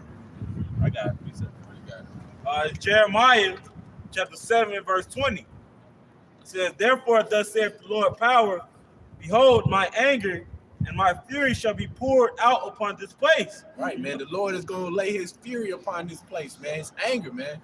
All right, because, you know, just to land back on what the elder was saying, Esau doing all types of stuff, man. He's splicing things, and creating all types of abomination, just setting it in the earth, just setting it free. And these same things is destroying what's natural, man. It's destroying the whole natural order. Such as what? Mosquitoes. We heard about, hey man, people forgot about those mosquitoes Esau was setting down in Florida. Hey, people know thinking about the salmon that Esau was putting out in the river, man. And they was eating the natural salmon that already lived there, man. You know? Hey, and going into the rivers, what the elder was talking about, rivers and waters are not supposed to look that way, man. It's supposed to look clear, clean, man. You should be able to see through it, man. Drink from it. But those ponds don't have a natural filtration system. It's just standing water that's just sitting there. You know? But that going to show you the difference between when Gad had dominion over North America than Esau. See, when Gad had it, you know, you could take a cup and drink from it, man. Yeah, absolutely. You know? It was green. The trees were blooming. You know, but continuing on, in Jeremiah 7:20, it says, if I may say too, now you good. I mean, if I may say too, because you know, we talk about the big banking families, and a part of the reason why the water looked like that is because of the DuPonts, man. You know, you go back into the history, they was creating weapons, all right, but eventually, I mean, for World War, I believe, if I'm not mistaken, for World War II or one, maybe even both, man. All right, and eventually, man, they started making home products. But as they were making those home products, man, they was creating those Industrial waste. Right, they was putting in them forever chemicals in the water, man. All right, defouling the animals because it was going down the stream, the cows and the animals was drinking the water. And the significance of it, because these other countries, they adapted that industrial complex, and they took that same system throughout the earth. So they did the same exact thing. So pollution was magnified. Right, In school, they call it the Industrial Revolution. Yep. But yeah, you're right. It was World War II because Esau basically had to, like you said, that was the boom of the factories. Yep. So you have more smokestacks and like, you know what I'm saying? That shit was polluting the air, like you said. You have more waste. A lot of waste from that factory. They didn't know what to do with it. Yeah, and it's really, if I can add to Bro's point, it's really a trickling effect because when you go to like these Midwest cities, you know, like Cleveland and Detroit, and all those around that area, it's still there. It's still there. It's a real like gloomy type cities, you know, and that really takes effect of the people, you know, because number one, like the brother said, it's polluted, so they're barely getting natural sunlight, you know. Number two, it takes effect on the people because those are some of the highest murder rates, man. You know, when you go in the Midwest, like Milwaukee and Cleveland, Ohio, all of them are like industrial cities, man. When you visit, there's nothing but factories there, man. And if I may say too, you know, we're gonna get back into the scriptures, but if I may say too, a lot of things that be swept under the rug too is these same chemical factories and things of that sort. Some of them, even though they be torn down, you have schools and where children play at, man. And those same chemicals still resonate there. And a lot of those kids get sick, they get messed up, they be having certain type of brain issues. They be born with certain dysfunctions. Hospitals be born built on these same lands. Water. Gas suffers that extremely because the brother bars all always go into it. You know, the Navajo people, they got these people on basically a coal mine, man. Yeah. And they can't even get away from it. Yeah. It's miles to get water. Check fish. Oh yeah. Continuing on to Jeremiah, I'll start at the top. Jeremiah 70:20 says, "Therefore thus saith the Lord power, behold, my anger and my fury shall be poured out upon this place, upon man and upon beast." Yeah, and man and beast. So, hey, the Lord is telling you, man, I'm about to pour my anger out on everything and everybody, man. Ain't nobody safe. The only people that's going to be safe is the elect. All right? The 144,000 along with the 1/3, man. You know? But you got it. It says, upon man and upon beast and upon the trees of the field and upon the fruit of the ground, and it shall burn and shall not be quenched. Right, man. Hey, it's going to go on forever, man. It's going to last. And forever just really means a long time, man. It's just going to be continual burning, man, because this place, it just has to be purified, man. Yeah. All right? Got something for you. You got it. It's Isaiah 24:5. The earth, the earth, matter of fact, I'm gonna start 4. The earth mourneth and fadeth away. The world languisheth and fadeth away. The haughty people of the earth do languish. Verse 5, the earth also is defiled under the inhabitants thereof. Right, under who inhabitants, man? The devil, man. Yeah. Who's the so-called white man, Esau Edom, man. All right? What you got out? Yeah, it says, because they have transgressed the laws, changed the ordinance, broken the everlasting covenant. Yeah, and you know, the earth is an organism itself. It's a giant organism. That's right. You know, and so when like things we're talking about, pollution, earth, in every aspect of the earth, you got land, water, sea. Land, sea, and air, and all those things are being polluted. You know, so the earth. That's why I said the earth mourneth, man. The earth being an organism is being smothered and constantly beat up by the damn devil, man. You know, whereas a lot of things, the natural way, you know, see the Lord told us, He gave us what medicines out of the earth. See, the Lord, the Lord provides us everything that we need from nature. Okay, but through, like we're saying, through Esau's industries and capitalism and all these things, by his greed and trying to make money, okay, he's laid out concrete over good, nice green grass. Yeah. He's set up buildings, and you know what I'm saying, where it ain't supposed to be like that, man. You know, it's supposed to be very simple. Enjoy the creation that the Lord put around us, man. You know, nature, natural. You know what I'm saying. So, got it. I got a Because appreciate things supposed to be spaced out, man. We're not supposed to be cooped up or boxed up, man. The earth is big enough where people can have their own land, man. Right. That's how big the Lord has made the earth, man. But Esau, he gathered these people and cooped them up in one area, man. Well, a lot of you people, man, they tend to move to these cities. You're going to surely find out, man, this is not the place to be. Yeah, I remember during the time of the sickness, when things died down for those couple of weeks, and the pollution lessened, people start seeing, from miles away, they start seeing, Yeah. talking about during COVID. Yeah. Yep. People started seeing certain landmarks that they couldn't see. Animals started coming out. Yeah, animals start coming out again. So that's how you know when this devil be laid to rest, man. The earth is gonna go back to its natural course. Peaceful. It's less noise. Yeah. Like you said, less. The air is cleaner, like you said. See, people just need to. I ain't gonna lie, man. People do need to be fucking locked back down, man. Quarantine and shit, man. Right. Yeah. But more so, they need to really be eradicated, man. See, the Lord has the same plans as what He set the elites to do, which is mass genocide. Okay, mass depopulation, man. That needs to happen. All right, because we can repopulate once everything is back in order. But right now in Esau's system, all he's doing is all more people that are on Earth are more degenerates, man. Yeah. Yeah. You had a precept? A lot of you niggas are pollution too. All right, I'm gonna pull this one. This is Isaiah chapter 5, verse 8, because the brother had brought out.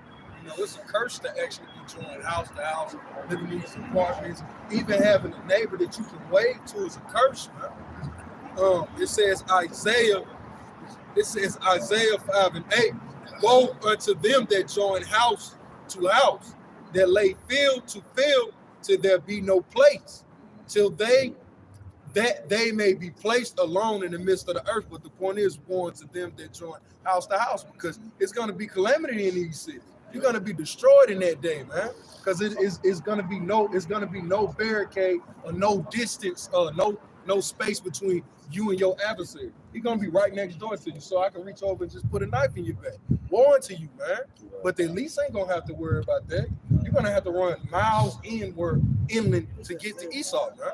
So woe unto you, man, that's living in these cities too. Yes, man. But we're looking for the Lord to defend us in that day, man. We went into it, but it was Psalm 96, man. The brother went into Goliath. All right, hey, man, the Lord is going to be our refuge, man.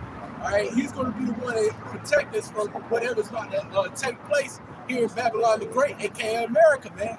Even the other Israelites that's on the east, all right, of the elect, they're going to be protected, man, because things going to break loose over there too, man. But it ain't going to be as bad as it is over here. All right, you guys. Okay, this is Romans, because the brother was going into that expectation. And the point is at 21, Romans 8 and 19. For the earnest expectation of the creature waited for the manifestation of the sons of Yahweh Shem Yahushua. Right, man. Hey, even the animals, all right, are waiting for Yahweh Shem Yahushua, man. They're waiting for us to come back into rulership, man. All right, because things have to go back into its natural order, man. All right, because if Esau continues, matter of fact, you got that. Matthew chapter 24, verse 22. And except those days should be shortened, there should no flesh be saved. But for the elect's sake, those days shall be shortened. Right, He's shortening it for the elect's sake, man. But hey, man, he's shortening. Hey, man, because we can tell in these times, man, everything that's kicking off, man. We see a prophecy come back to back, back to back, back to back. I mean, the Lord is just tagging it, man. All right, and Esau, hey, man, he can't figure everything out, man. All right, that's why he's getting sloppy with a lot of things, man. All right, everybody knows, man, that AT&T thing was an inside job, man. Everybody knows that, man. And a lot of you people, man, that still baffled on these type of events, man. All right, hey, you the same people that's going to be destroyed, man. That's it. You people are going to be left out here, hey, and be ravished, man. All right, you know. Everybody knows that, man. To this point, man, you should be filled in onto a lot of things, man. Yeah. All right, but hey, the Lord is shortening these days for the elect's sake, because if Esau keeps ruling, there's no flesh left to be saved. There will be nothing left to be saved behind this damn devil, man. That's why, hey, the Lord won't even let him go certain places, man. He won't let him go into the depths of the sea. He won't even let him go to outer space. He can't even touch the moon. Yeah. And we know that whole moon thing was a lie. No, Right. America and Russia. Nobody believes you no more. Right. Yeah. Everybody's pretty much just worn out of you. Nobody even listens to you like we got evidence of the firmament, stopping all the rockets that's been shot out there. Yeah. He's still trying to tell a lie, bro. Like, come on, bro. Oh man, like groundbreaking that shit should have been the other day. Yeah. That was supposed to be like, yo, it's supposed to be everybody celebrating. We made it back to the moon in 50 years. Right. And niggas was chilling. Right. Watching the game or I'm not something. worried about that shit. It wasn't all over there. Everybody's tired of white lies. Right. Yeah. You know, niggas just want payback, man. Yeah. You know, these other nations, you know, everybody just wants payback. Everybody's tired of listening to white people. Nobody listens to you like that no more, man. Don't nobody listen to the press. Hey, nowadays, the president is more of a parody than a actual politician or leader. They look to, you know, for people who gonna mimic them on Saturday Night Live. That's a celebrity. Like they got They said Joe Biden's dog in there. They're biting everybody. Yeah, they said Joe Biden, the dog, Commander. Yeah, that's his dog's name, Commander. They got over 24 bitings. They need to euthanize him and Joe. But to add to your point, right? How the presidency is basically just it's just a popularity thing. Well, you got fucking Donald Trump making sneakers, man. Yeah. You know? So that shit ain't, people don't take it seriously no more, man. You know? Esau came out and said those shoes are gonna help Trump win. Like, that's what looks like. Right, Jake like that. He had Jake supporting Donald Trump. Because back in drug era, Donald Trump was providing jobs for the Southern Kingdom and Northern Kingdom, man. At that time when nobody was doing it. So Jake is advocating a lot more for Trump. It's like the brothers were saying, and the elders, hey, it's a popularity thing, man. In which we can, hey, as men of the Lord gave us the vision and the eyesight and the ears to hear to see right through that bullshit, man. Then that's exactly what it is. It's BS, man. All right, but you got it. All right. Verse 21, Romans 8 and 21. Because the creature itself also shall be delivered from the bondage of corruption into the glorious liberty of the children of Yahweh. Right, man. The creatures itself, too. The animals, too, man. All right, everybody's gonna be free from being up under these devils. Even the other heathens, man. These other nations, they're gonna be free from being up under these damn devils, man. They're gonna know what it's like to have peace again, man. Everybody's gonna know what it's like, man. And we're not at peace. Nobody's at peace, man. You gotta go out here. You gotta worry about working, man. Barely providing for home. Jake working 3 jobs, damn near 4. Just to provide, man, barely making it. Barely making it, man. So things, it's going to get rampant. It's going to turn up even more. That's why we was mentioning early when the brother was up here, Kalaya. Hey, man, you know, he saw a slogan. What he's like to say, he said, you will have nothing. You will have nothing. You will love it. Yeah. You're going to love it, man. And most of you people, man, you probably do love it, man. And why you're going to be here destroyed, man. And this is the Build Back Better agenda, you know, which I believe they want to pretty much have their enterprise established by 2030. But really, that's the deadline. They really want to have this thing established by like 2028. Yeah.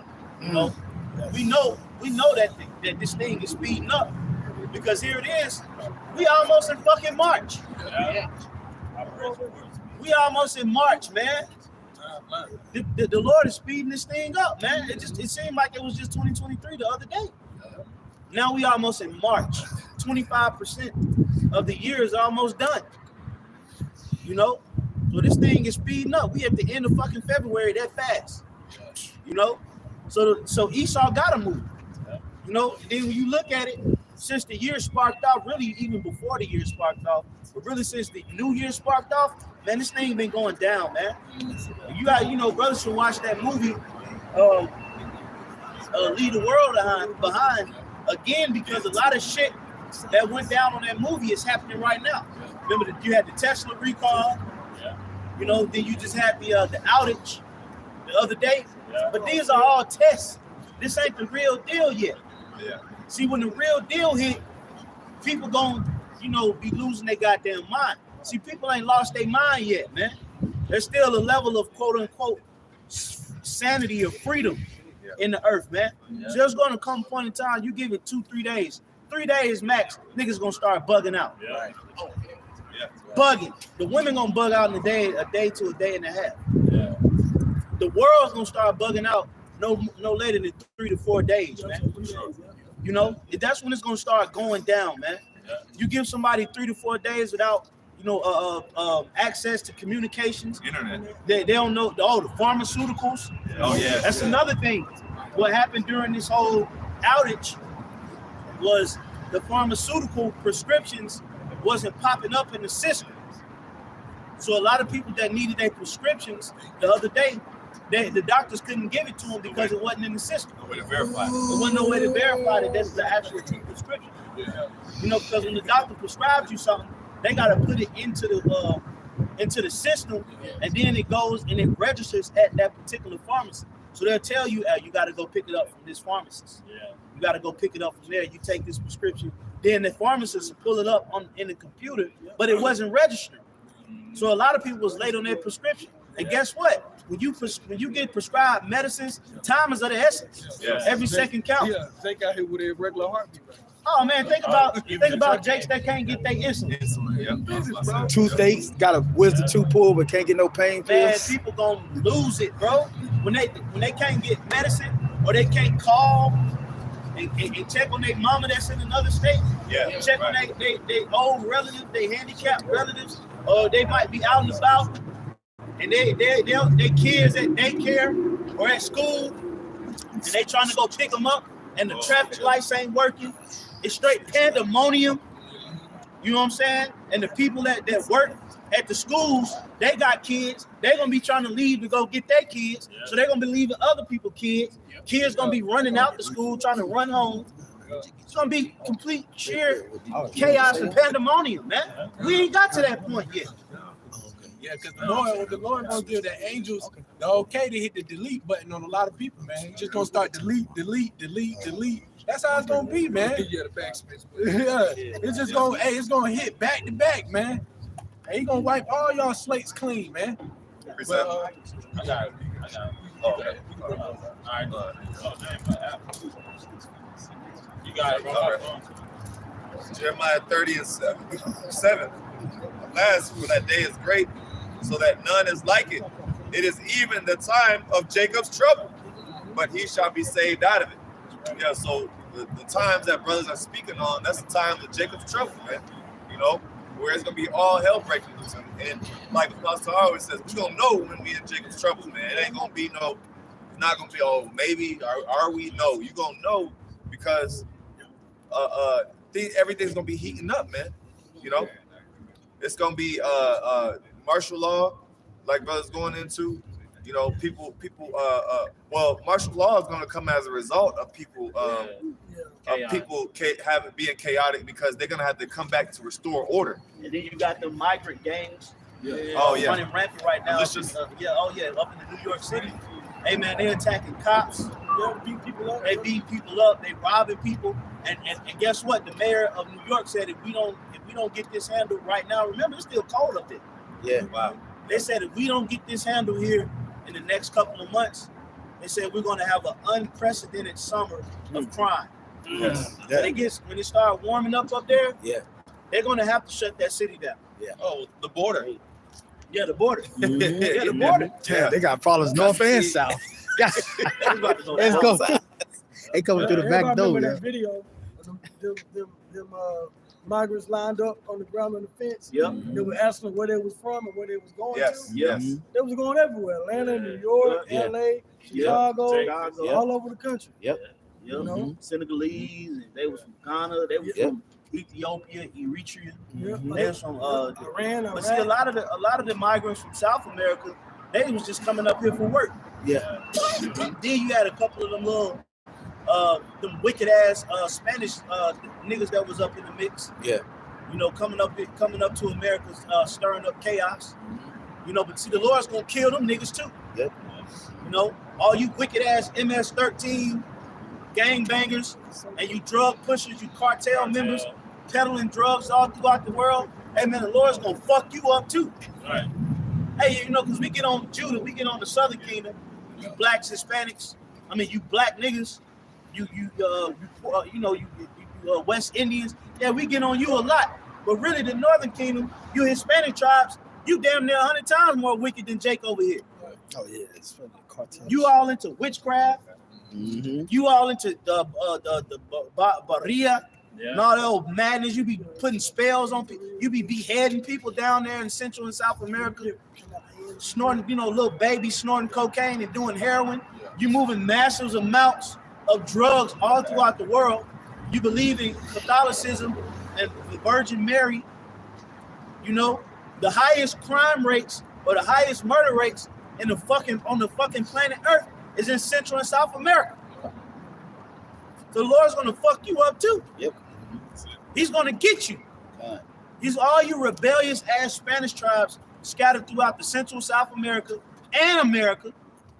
Yeah, because you go to certain parts of America, the West Coast, you go to Chicago or certain parts of New York, some of you Spanish tribes be worse than you niggas. Yep. And it's hard for me to even imagine anybody being worse than a nigga Right. Yeah. until you go start living amongst them. You start to see they terrorize their neighborhoods too. You go through Honduras, MS-13 is extorting the whole fucking country. They're extorting those old ladies over there with kids. If you go to the store, you got to pay the MS-13 members to even have a fuck in the neighborhood. You want to set up a shop, mom, whatever. You got to pay MS-13 to have your store up. I can't wait for the Lord to take you fucking Spanish gangs out, man. Right. Because you just as terrible as these niggas. That movie City of God showed that too. Yes, it is. Yeah. Because a lot of Jake them, was chaos. as the brother was mentioning, a lot of them are moving up here, man. And one thing that, we didn't mention, but a lot of people should know is the lack of police force. Yeah, they was recruiting where I was working at. Even when Jay was like, man, you should, because we need people. Hey, man, they ain't got nothing to do with me, bro. You know what I'm saying? That's your battle, man. But hey, the Lord is about to have these little gremlins start wreaking havoc on a lot of you people, man. Mm-hmm. All right, he's about to go in, man. But you got your preset. Spirit kind of switched, but I still bring it out. It's 2 Corinthians chapter 2, verse 11. It says, lest Satan should get an advantage of us, for we are not ignorant of his devices. Right, yeah. Through the Spirit, man, we're not ignorant of the things that Esau's doing, because we know through the Spirit, man, he's pumping these Jakes up here, man. He's letting them in. All right, he's allowing them to, Biden let them cross on over, man. Yeah. All right. So, hey, man, if Esau's doing those type of things, there's an agenda behind it, man. Fast track everybody to get to the country. Right. Yeah. Get jobs, set them up in hotels. Right. Intentional. Right. It's an intentional. See, Esau has to. You gotta understand. They're not getting no recruits for the army. Yeah. Nobody signed up to join the American military. Okay. Because you got to believe in this place to want to fight for. Yeah. Nobody believes in this place. So what do? Well, then you do like what they did during the Revolutionary War, and they brought the Hessian soldiers in. Well, guess what? You bring these foreign soldiers in from these other countries, and you have them police you American citizens. That's what's gonna happen. Yeah. And they're gonna do something. These foreigners are gonna do something, agent provocateurs to spark off Yeah. riots. It's Yeah. gonna go spread all over the country. No It's gonna be for real. Yeah. You American citizens gonna get involved. Yeah. They're gonna institute martial law, Yeah. and it's gonna be a big,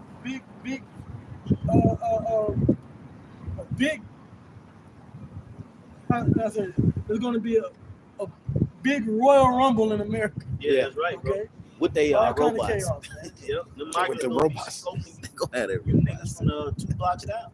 Yeah. Because the weaponry that they gonna have is gonna be top tier weapons. Mhm. Yeah. You know, you're gonna have a migrant on one knee. You know, breathing pattern. You know, on one knee with the scope centered right on the black one. You heard what that one migrant said? Dialed in. He went to the border, went to the border. That's it right there. Just put the cameras in everybody's face. Yeah. One of the migrants was like, dude, you knew who I was. You couldn't I saw that. shit Yeah. like that. You said eventually you're gonna find out, man. Yeah. Well, these people are gonna find out, you know, what's going on under these American lies, man. You know, the American government is setting this place up for a great fall, man. And you know why? You know why they have to do that? Because they have to shut down, you know, the working fashion of America in order to fund this war, World War III. So they need all their money to go towards the war. Okay, so they got to shut this place down, man. It's too much money. They losing too much money keeping this place going. It's best to just shut it down and chip everybody, or put the C hip in everybody, and give them, you know, minimum pay. Then to continue to finance to keep this place going, they need to put all that money into war. Universal basic income. UBI, man. Give them universal basic income, man. Okay, and then they got to fund this war, man. Because guess what? The American dollar is being devalued by the second right now because everybody's ditching it. The dollar's on life support, man. It's only but so long the dollar is going to be able to thrive after certain major countries start to ditch it. I believe Ethiopia ditched it and Saudi Arabia ditched it. Yep. That's huge. So you know, the dollar can only thrive for maybe a couple of months after these major consumers stop using it. So then what happens? You got to shut this place down. It's costing too much money to keep it going. Why you think certain companies go into what's called liquidation? Yep. They may have the product, but they don't have the demand. So therefore, they'll just liquidate everything that they have less because it's taking more money to run the actual company than it is to actually just get rid of it. So they're going to just get rid of America. They're going to try to get back that bullying power through this war. You know, so this place is on its last leg. It can't continue to go. It's impossible. Yeah. And what do you do when you have you're losing all your power, you're back against the wall? Well, in football, I call it a Hail Mary. Yeah. So America, that's all they could do at this point. They got a 50-50 shot. Yeah. The second Ezra chapter 15, verse 14 says, "Woe to the world and them that dwell therein, for the sword and their destruction draweth nigh." Yeah, it's coming soon, man. It's coming soon. It's coming very soon. Matter of fact, bring that out. All right, this is Matthew chapter 24, verse 21. For then shall be great tribulation, such as was not since the beginning of the world to this time. Just like the captain brought out before in Jeremiah chapter 30, Jacob's trouble, man. These are the times that we're headed in, man. We're headed into some serious times where a lot of you people won't be able to protect your own selves, let alone your own family. You're going to need Yahweh Shem Yahushua to help you get through these situations. But see, a lot of you people don't even believe in Yahweh Shem Yahushua. Well, that's why, let alone, a lot of you just going to be left out there and just be destroyed, man. You know? This is, we're coming to a time where it's not coming to a joking matter, man. You know? But you can continue. Okay, God. Second Ezra 15:15 says, "For the sword and their destruction draweth nigh, and one people shall stand up and fight against another, and swords in their hand." Yeah, we can go into a number of things: civil war, race war, riots, man. We talking about all types of events, man, that's going to take place on the planet Earth, let alone in Babylon the Great, aka America, man. Yep. These people about personal problems. personal People gonna start vendettas. personal vendettas. People gonna start remembering enemies and shit, trying to find them. Really finna get put to death out here. Esau just brought a gun factory for bullets to Georgia. He's moving it from the northwest. Northeast. Oh, these southern states is going. What is it called? Range or something like that? Range. Yeah, Where moving it to? You moving it to Georgia? Georgia. Yeah. Oh, okay. Yeah, man, because hey man, these people about to come down. Oh, Georgia. Man, and people about to start, hey man, Edomites. people gonna start remembering their bosses, man. Yeah. From back in the day, man. They're gonna remember ex-girlfriends. Ex-girlfriends gonna remember ex-boyfriends, ex-husband, ex-wives. People just, hey man, they're gonna remember old girl that cut them off in the on the street. Second grade. You gonna remember man. They gonna start remembering teachers. That elementary wrong in school, man. I'm about to go and get her, man. Or him. Hey, what the scripture says that, of course, their actions outstanding. We all know America, all of them, everybody needs a therapist or needs a psychiatrist because Esau got everybody stuck in the past. Still can't get over childhood trauma. Yeah. You know, stuff happened in high school, stuff happened at the job. These people gonna be like that dude off of that movie Unhinged. Simple little cutoff is like, oh, dude, I want your life, bro. Yeah, man. Yeah, man, because, hey, people remember more bad days than they remember good, man. It's not too much good that people can talk about here, man. Yeah. There's gonna be certain guys out here gonna be corporate. Yep. You know, just regular American life. You know, father, work the corporate world. You know, great American citizen. Within a couple of months, is a fucking serial killer. Yep. You know, he's out here just popping. You know, all on the roof, hanging off the roof. You know, a regular guy, you know, kind, you know, let women go first. You know, open the door, you know, let you walk in. Hey, the Lord gonna put the spirit on these people. It's gonna be a cold heart, man. Cold heart. It's gonna be a cold-blooded world. That's why the spirit of the Lord gonna have to be with you on that day. That's because right. people are gonna be cold towards one another. That's how you know that American love is fake. Because when all hell breaks loose, really all they gotta do is stick together. That's it. Right. You know, all niggas gotta do is stick together. Right. That's it. You know, like, nah, man, you know, we got Order. I know what we do. Some order was we'll, you know, just try to figure out how to. Ain't nobody's gonna stick together. Everybody's gonna be out before each other's throat. So that's how you know all that. You know, my American, you know, brother, and you know they do all that holding the patriotism. Go bowling and it's shit. all bullshit. We're gonna see how much Americans really love each other when all hell breaks. Let's say Ezra 15. I'm sorry. And we're gonna see how beneficial it is to have a body. Yes. You know, to have each other that day, people that you've been laboring with, people that you can trust. Like you know, like you said, these people ain't gonna have that, man. They're not gonna be able to trust their next door neighbor, and they've been neighbors for 30 years. Right. I got a precept too. Okay, good. Matthew 24:12. And because iniquity shall abound, the love of many shall wax cold. Right, man. Iniquity, man. Hey, man, you go into it, man. Hey, it's gonna be harsh, man. It's gonna be a harsh reality for a lot of you individuals, man. To you Americans, man. I'm gonna just say you Americans, man. Because Americans are at their boiling point. Yeah, man. Tarzan, we was watching. I don't know if brother seen the bus driver who was cussing the students out. She was fed up, man. You gotta watch this white lady, man. She said, I'm gonna put my foot so hard your ass. She said, I'm gonna kick you in your ass so hard, my foot's gonna be dangling out your fucking nose. I was like, this is a lady that's fed up. She was fed up. You know, people just gonna start releasing steam, man. They want to get that steam off, man. They gonna release that stress, man. There's gonna come a time where they just gonna start letting loose, man. Because they're gonna have the chance to. They're gonna have the opportunity. It's gonna be like the Purge, man. We always mention the movie. It's gonna be just like that, man. You got to think about all these people out here who got canceled. Oh yeah. You know, they gotta suffer. They pretty much gotta spare truth to save other people's fucking dumbass feelings. All these people won't get back. You know, these patriotic Edomites that's watching cancel culture. Yes. And they watching their country slip right before their eyes. Bud They Light. can't do nothing. They watching transgenders dominate. Oh, Yeah, I said Bud Light. Target. Yeah, Bud Light. Yeah. Yeah. You know, they watching transgenders slamming their daughters all on the goddamn floor. You know, There's some movies. I found the movie I was looking for. It's a movie that goes into exactly what brothers are talking about. It's called Falling Down. Right? It's a movie with Michael Douglas, Robert Duvall, and basically it's about this white guy. He's basically having a bad fucking day. He's trying to get home, and on his journey on the way home, all kind of hell happened to him, and he starts to lash out against society. But he's like a corporate working guy, right?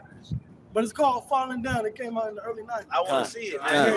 Oh, with the glasses. He had the glasses. One part of the movie where the bridge was, he was trying to get across the bridge and they was doing construction on the bridge. He had a bazooka. My man got out with a pistol. He was like, "What's wrong with the bridge?" Yeah. What's wrong with the bridge? And he was like, "Nothing's wrong with the bridge." He's like, "I knew it." People went in, but they don't want to seem like a lunatic because the world is kind of still functioning. You know, so they still gotta participate. You know, really, man, they ready to purge. And Esau still, have the funds as of right now to, have the police state going, policing everybody, even with the, with the different wars that are going on. Because you mentioned these devils gonna take matters into their own hands. That's right. You got to think, man. It's only but so much stress that one can take before he explodes. And these people are taking on massive amounts of pressure from the government. They're being taxed heavily. They go to the store to try to provide, a good meal for their family, and they walking out the store with $80 with 2 bags. Yeah. When that $80 you can get to a cart full. It's only but so much that you can continue to take without understanding before you eventually want to start taking matters in your own hand. Yeah. So the elite are putting people in the boiling point. Oh, I hit you with one more other thing before y'all brothers get back to the scriptures. Everybody owe taxes. Yes. People filing, trying to get some money to kind of help out their situation. And then as soon as their taxes hit, the federal government take it all. They're like, how the fuck does the poor owe? Right. How does the poor owe the big fuck America? How does the poor owe America? Right. The big cartels, the government cartels. We getting taxed every dollar on the dollar, every cent on the fucking cent. But then when we try to get a little something back, we gotta pay that. Right. Like, bro, do you know how much taxes we actually pay a fucking year? Yeah, it's more than what we make. According to the tax chart, when you get paid your check, you tax like 32% out of your check. By the time you're done spending your money, you only made 25 cents on the dollar. See? 25 cents on the dollar. Think about that. And people are having to go through this every single day. Not to mention, they got to keep up with a car note. They got to keep up with a mortgage. Majority of people mortgage is behind right now. Yep. Okay, majority. Hey, they're saying that repossessions in Atlanta and evictions in Atlanta is the highest that it's ever been. Everybody's car is under repo. Yep. The fucking eviction rate is so high that the courts can't come and evict you till damn near 8-9 months later. So the system because is it's such a backlog of people that have to get evicted that the county courts can't even come in and get you out within a timely fashion because they got so many cases in front of you. They still got cases from 2020 when everything went down. Oh, yeah, that's what I was saying. They haven't even cleared. Remember the moratorium that he had put on evictions, right? That Joe Beasley had put on evictions. Those moratoriums, when they were lifted, those went to eviction status. See, so those are already front of line before everybody else. Exactly.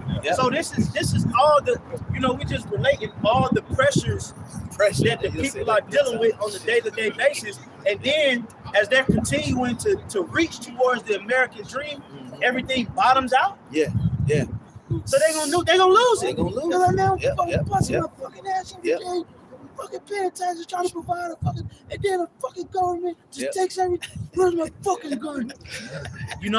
That's all it's gonna be. People are gonna lose it, man. Like it's not just gonna be like, We got to figure it out. You know, let's just go this way, honey. Yeah. You know, they'll make a way. They'll figure it out. They're gonna be like, man, I'm ready to lose it. Yep. You know, because you said that word pressure like 3 times, right?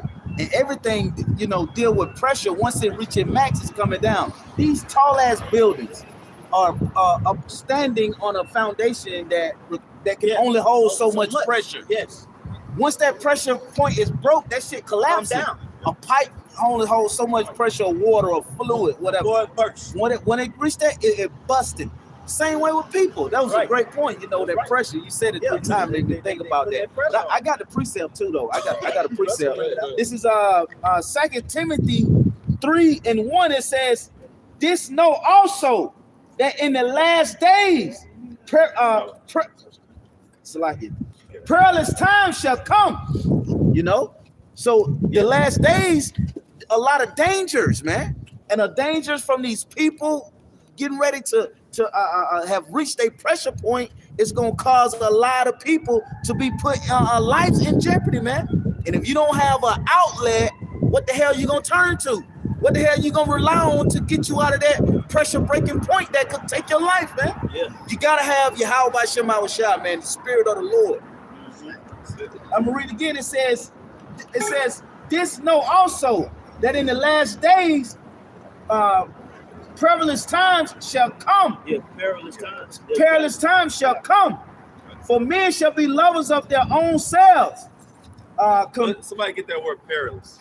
Yep. And then we'll go straight to 2 Corinthians 15. Fine.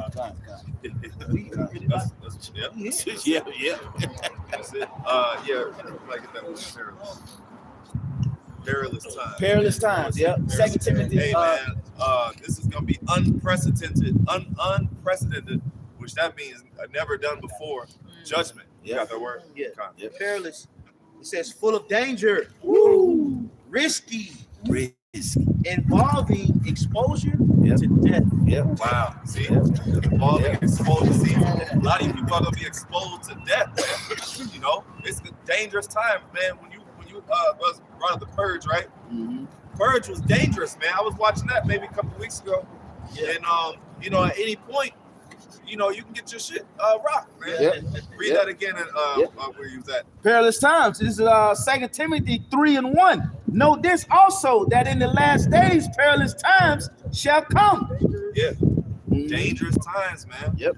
Hey, that's why we keep going into this. It makes it sounds repetitive because the message is always the same, but we gotta really bring it home because, hey, man, this is the time to get your shit together with the Lord, man. I got one last. Yeah. Oh yeah. It says spiritually dangerous. Woo. See, spiritually dangerous. What that remind me of Ephesians 6:12, man. Yeah. We're up against principalities, man. Yeah. It's a spiritual war going on. Right now that we can't see, there's spirits, working on the left hand side and the right hand side, man. Yeah. A lot of, and then when all hell break loose too, a lot of people are gonna go batshit crazy. Yeah. You're gonna see probably people that was insane, probably had a profession at Georgia Tech or one of these top institutes, came from corporate America. You're probably gonna see them out here. Yeah. Because it's spiritually dangerous. When all hell breaks loose and that pressure comes, people are gonna just lose. They're gonna lose their mind. Yep.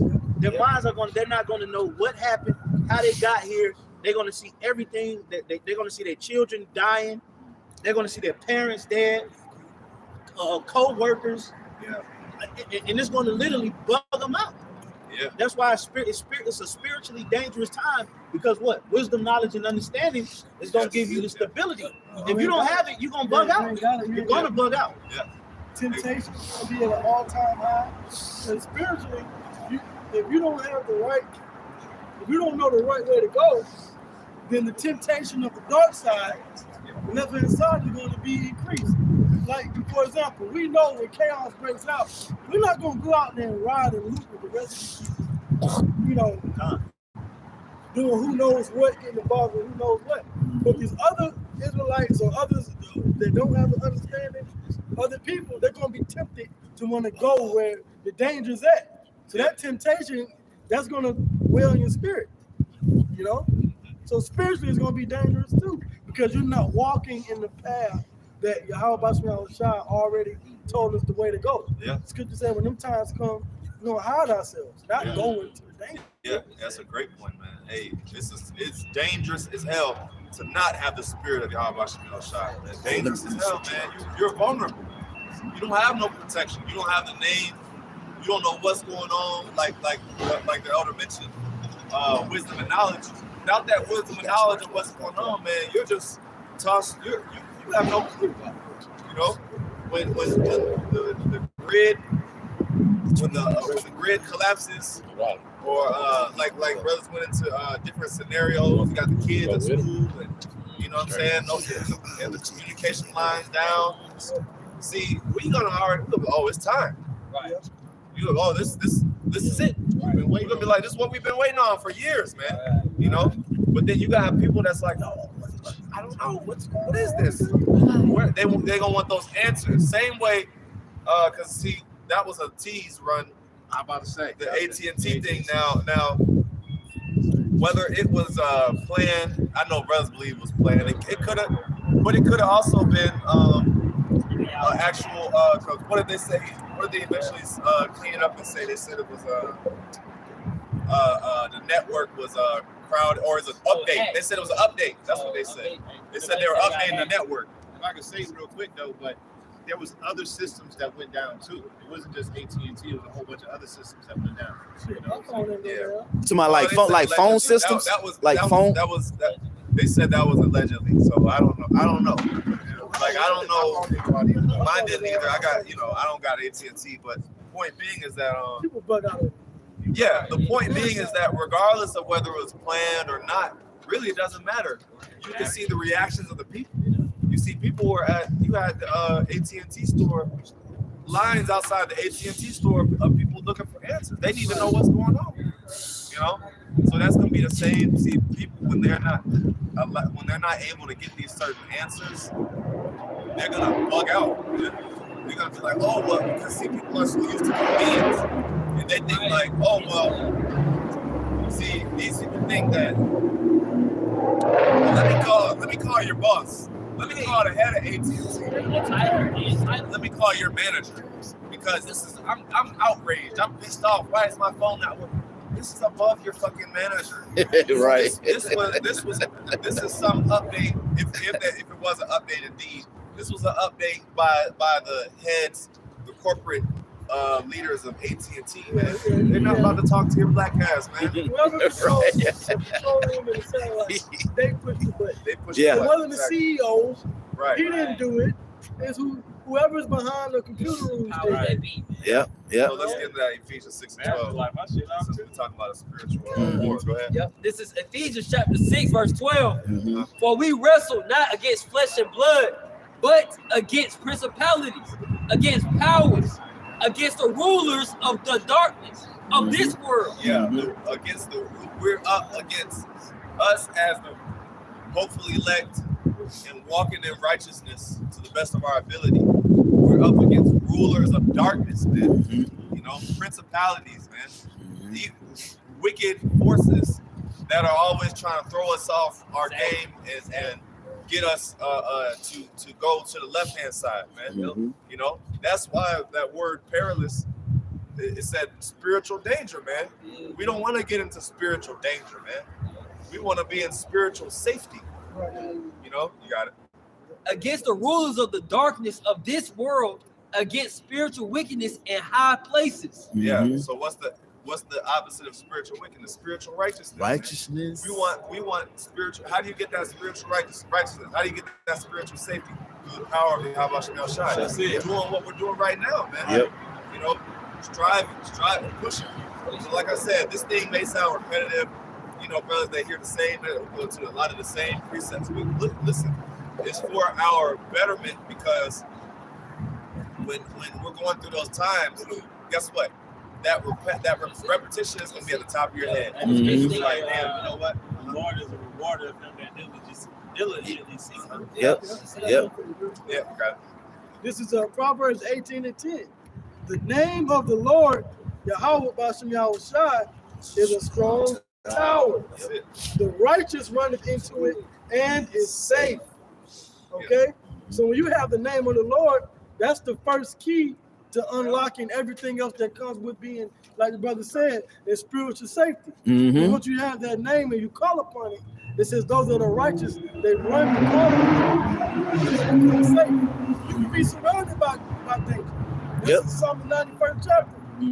It says 10,000 shall die on one side and 1,000 on the other, but it shall not, the evil shall not come and touch you. Okay? So that's why what the brother's reading in Ephesians is important. Right? Having the name, understanding the righteousness, all that goes hand in hand with being able to deal with the hell that's coming on this side. You got it out.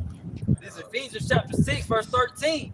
Wherefore, take unto you the whole armor of the Most High, that ye may be able to withstand in the evil day, and having done all to stand. Yeah, that's the armor, man. That's how we protect ourselves from these evil, wicked forces, man.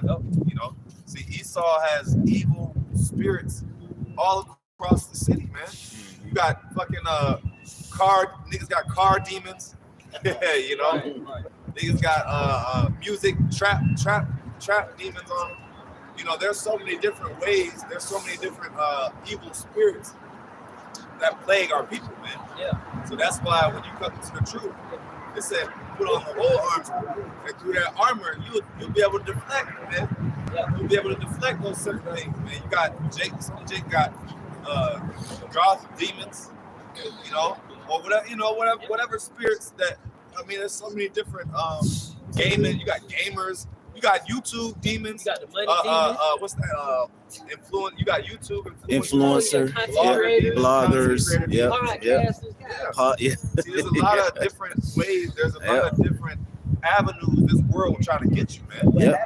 Those content creators, those people that work in that platform, they have to continue to progressively get wicked in order to go viral. So that's what makes it, you know, all these different challenges that they take life.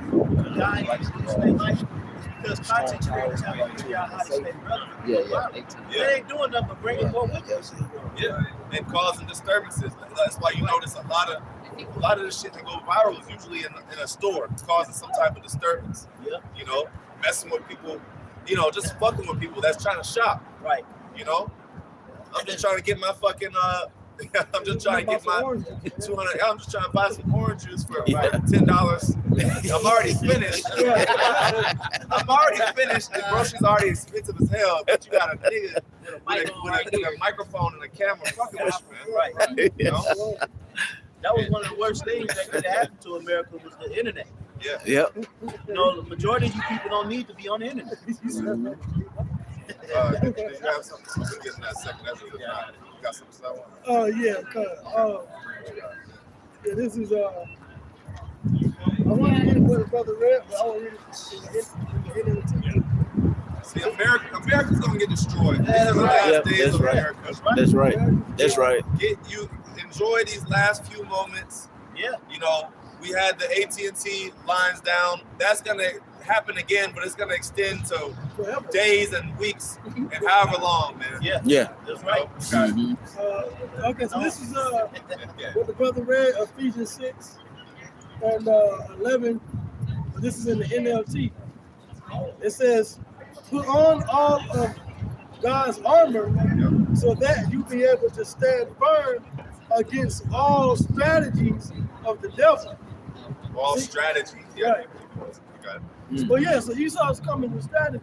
Yeah. He's coming with different ways, platforms to distract you. He's coming with different things to inconvenience you. Yep. Right? Like, for example, remember the what was it? Not the black guy. Was it that alarm system thing? Oh yeah. Like, Oh yeah. With the phones. Right. That was another strategy to get the people out. Yeah. Right? They do the same thing, I think, in Russia.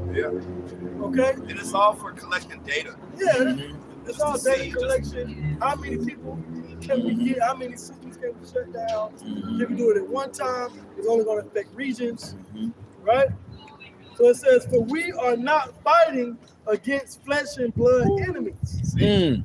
but against evil rulers and authorities of the unseen world. That's what version is that? The NLT. NLT. Okay. Yep. It says against mighty powers in this dark world and against evil spirits in the heavenly places. See, evil spirits in these heavenly. See, both sides set up evil spirits on the left hand side. Yeah. To guide you evil Israelites and Edomites, man. All the wicked, man. Yeah. You know, but it said that was heavy, man. That was very. Hey, it did that same scripture. If you read it in the Geneva Bible, it says it adds worldly governors. It says worldly governors. Yep. If you go to Ephesians 6 and 12 in the Geneva Bible, it actually says worldly governors. So we fight against the principalities of worldly governors. You know. So that's how you know, man. The majority of the minds of the people in this world are controlled and manipulated by the powers that be. Yep. Which is why that's why they understand your thought patterns. They study you like ants. You know, like an ant farm. They know exactly what you'll do if this was to happen. They know exactly what you'll do if we do this. They'll respond like this. So that means that they control and manipulate your mind. They know the first thing that you're gonna do when shit go down, or anything goes down, the first thing you do is run to CNN and Fox. Yep. They know it. That was one of the reasons why social media came into being, because it's social media is really a data collector. They collect the data. You know what I'm saying? And so all these corporations can know exactly how you think, and they can come up with like a map kind of how you're going to respond when certain things happen. That's what they call socially engineering. Yeah. You know, Think about how many conclusions they drew from the data from COVID. You know, they still, man, they throw out so many statistics. Man. Yeah, well, you know, so and so percentage that took the vaccine. You know, they so and so that took the jab. You know, so that was all planned and I mean, obviously, but think about how many, you know, how much data Esau can use to their advantage. Like, all right, well, you know what? Once we run this next run, then we should have a trajectory of about, you know. That was a global. That was a global. That was just America. That was in Europe. That was in Africa. That was in Australia. Yeah. That was in Asia. That was all over the planet Earth. globally collected. You got it. And it's the same thing, like, you know, they call it a blitz for a reason. For my sports brothers, if you ever ran a blitz is down to like a heat check. You know, to see, you know, can they handle the pressure? Yep. And you got certain teams that know how to pick up the blitz phenomenally, so they're forced to play honest defense. You got to actually play honest defense. Yep. But those teams that can't pick up the blitz, you like, okay, send it out. So what they did was they collected data to see that when we blitz them, what would be the most effective way to penetrate them as a team? You know, we want to blitz them, but what would be the best blitz? Right. And really, the data that's being collected, what I perceive, is through communications. Because that's what the world operates off these communications, off the cell phone. So you take these phones and communications from everybody, and then the world goes into a downward spiral. That easy. Because it's not like the old days where you had to go visit your grandma, didn't care about getting on the phone. She was at the house sitting in the living room. Cooking, Right. quilting. You know, she had a clock. She didn't have a phone, check the time off the phone. She had her old granddaddy map. So she needed to go get that map. You know, she didn't need she had video recordings of her favorite shows. So she didn't need, on demand. But the whole world operates off the instant gratification. But this is all being programmed into you by the worldly governments. I got that. This is in the Geneva Bible, Ephesians 6 and 12. For we wrestle not against flesh and blood, but against principalities, against powers, and against the worldly governors. So there's forces that are constantly telling you what to think as a people, the masses. When you control the minds of the masses. That's true. That's power, man. And see, Esau has that power through his media, man. He's able to through basically suggestive, suggestive remarks. He's able to use his tongue and use different scenarios to guide the, I'll say sheeple, guide the sheeple to get you to submit. Yeah, guide wherever you want him to go, man. He uses people. Yeah. Your own impulses, like he uses your own impulses, your own desires against your own lust. Yeah. And in your phone, they have the technology to read your heart rate through your phone. Yeah. So they know when your stress level spike off of certain things that you watch on your phone. Or how you respond to certain things. Yeah, they got all of it in your phone. That's how I was able to calculate your steps. Exactly. You go to the health app, you got the BPM, beats per minute in your phone, but your phone can actually pick up your pulse and it registers to so the leak know when your stress level spike up and fucking down. This guy got to go. Right. He did. I know he probably like twerk videos. Every time we put some twerking on that timeline, he just twerk at the beat. Like, next thing you know, you go through your algorithm. Like, where are these hoes coming from? You got to start cleaning your algorithm up, liking Switzerland videos, liking cooking videos. Yo, what's up? You got to try to reset it. Start liking steak videos. Because the devil he trying to socially engineer you.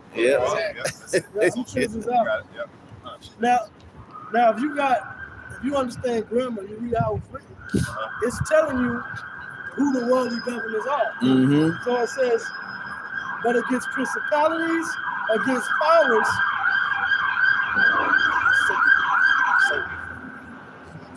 That's a part of it. That's a part of it. It says against powers and against the worldly governors, the princes of the darkness of this world, against spiritual wickedness which are in the high places. So the scripture telling you that the worldly governors, those that govern the world, they're the princes of darkness. So they're putting all this crap in front of you to keep you at a low vibration while they're able to reap the benefits of your labor and continue on in this kingdom. But the Lord's going to put a cut to that. Hey, that's a heavy precept when you break it down, when you get into it. Sometimes you got to get into it. Like we went into, sometimes you got to get into these different translations so you can see, all right, well, you bring it out. That's heavy. Really, you could, that's a whole lesson. You could create a whole lesson just based off of that one precept. That's why, like what the elders and brothers were saying, it's good to look into certain other translations because they lay it out plain. Now, of course, we read out the authorized King James version, which is the most closely translated from the ancient scrolls. We understand that because you have to be able to link up. You have to be able to link it up to the Hebrew in the Greek text. And the most closely translated is that of the King James. But when you understand the King James, you could go into the other transliterations because you'll be able to be like, no, well, that ain't the right translation. So you can we can use this. Because it don't take away. It don't take away from what was already written. So you got to go. It does nothing more but broaden your understanding, man. So when we talk about these world governors, these principalities, who do you think is in a position to conjure up these principalities and distribute them throughout the world? Who got the money and the power? Who got the money and the power to put subliminals all throughout television? To put subliminals, left hand encrypted messages all throughout social media. Who's engineering that? Okay, it's not just a dark force that's operating on its own. All on the wind. In the wind, creating these different signs and symbolism in the wind. They're actually working through a vessel of people to create this principality in the flesh. Okay, because spiritually, I mean, the most they can really do like pain you down. You good, bro? While you sleeping and shit, or fuck with your mind, bug you out. But they can't really, like create a symbol out of thin air and then put it all on the cereal Right. box and shit like that. You know, you need people to do that. Yep. So that's why it says the worldly governors, because you got people in the world that's actually cooperating with those principalities. Yep. Hey, there's a movie I was watching with the apostle called what's that? It was a demon. His name was I'll think of it in a second. Damn, what was his name? It's gonna come to me. Okay. I just want to make one more point on the translation. The reason why the other translations are good is because the other translations are closer to our English and grammar. So we can understand it better. Like nobody's speaking the language of the King James Version now. But if you get a version of the Bible that has a lot more of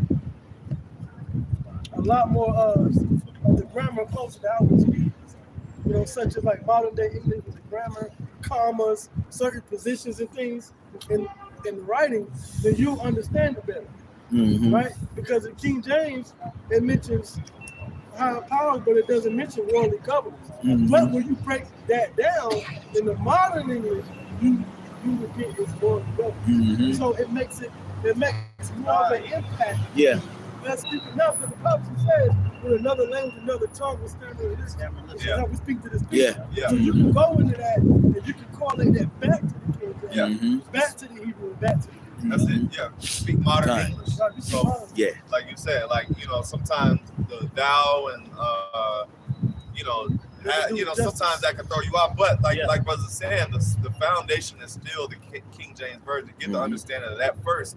Right. And then you'll be able to, you know what I'm saying, pick the bones out of these other translations. But bring up what you got. This is 2 Corinthians 2:11, and it reads, "Least Satan should get an advantage of us, for we are not ignorant of his devices." Yeah, which, you know, we always go into Satan being the deceiver, but there has to be a people that Satan is working through, just like we're going into. Right. Yeah. But there's an evil spirit that is working through these higher ups. You know, I'm talking about these banking families, these billionaires, these corporations, because it goes to show you, because they're constantly, only the devil would do what they're doing, man, destroying the earth. And they show you subliminally and openly in these movies too. A lot of these movies, you have like a good guy and a bad guy. The bad guy is always some corporate business owner. You know, some corporate billionaire, millionaire. But he's secretly a damn demon working with Satan. They show you that. But that's what I was about to say. When I was a kid, I was like, when I came with the truth, I was like, oh shit. It makes perfect sense. It's like the mad scientist was always the wicked. But see, the thing is like it's so plain in today's society that these people really can't even scoff at it. Right. There was a point in time where they could try to come up and speak against it. It's so plain, right? You got Fauci. Yes. Fauci, everybody's been on his head exposing him, man. You got Bill Gates. Bill Gates. Everybody know about Big Pill. Right. You know, he's going around the earth with all kind of diabolical schematics. Okay? Just, you know, here it is. You're supposed to be a computer engineer. All in the medical industry. Put your hands all in medical. Trying to create vaccines. What are you doing? I thought you was in Microsoft. Right. What the fuck are you one of the top, medical advisors in the world? Right. You see what I'm saying? So they have that nefarious, they have that nefarious reputation, man. Of being that diabolical operators of the principalities, man. So you gotta these Edomites that be walking past the camp, when they hear us talk about, you don't have to go and do a deep, search to figure out who the international bankers are anymore. Really, If you come up talking about the international banking families, we kind of gonna look at you like you low level. That's low level. You know about the number. You gotta go deep. You gotta go, You know about. Okay, what you know. Right. I'm not impressed that you know them because it's open. Right. This information is open. It's been exposed for decades, man. Mhm. Like Elder, I was speaking earlier. I said, man, majority of these people that get on TikTok, Instagram, and all these different things call themselves exposing. 10 years ago, they'd have been scolded. Right. Trust me. I seen a bunch of them, especially Jakes, that be on there doing all that. Yeah. There was such breaking down, leave the world behind. I said, man, that dude, it was one guy. I said, man, that nigga would have been scoffing 10 years ago. He looked like somebody that would have been scoffing at the truth. But now all of a sudden, everybody has got some information or some type of detail on what's going on. But that's because the spirit of truth is out here, man. So you ain't really got to do a deep expose to figure all this information out. The principalities are at work. Everybody know that, man. Everybody know that it goes beyond the president.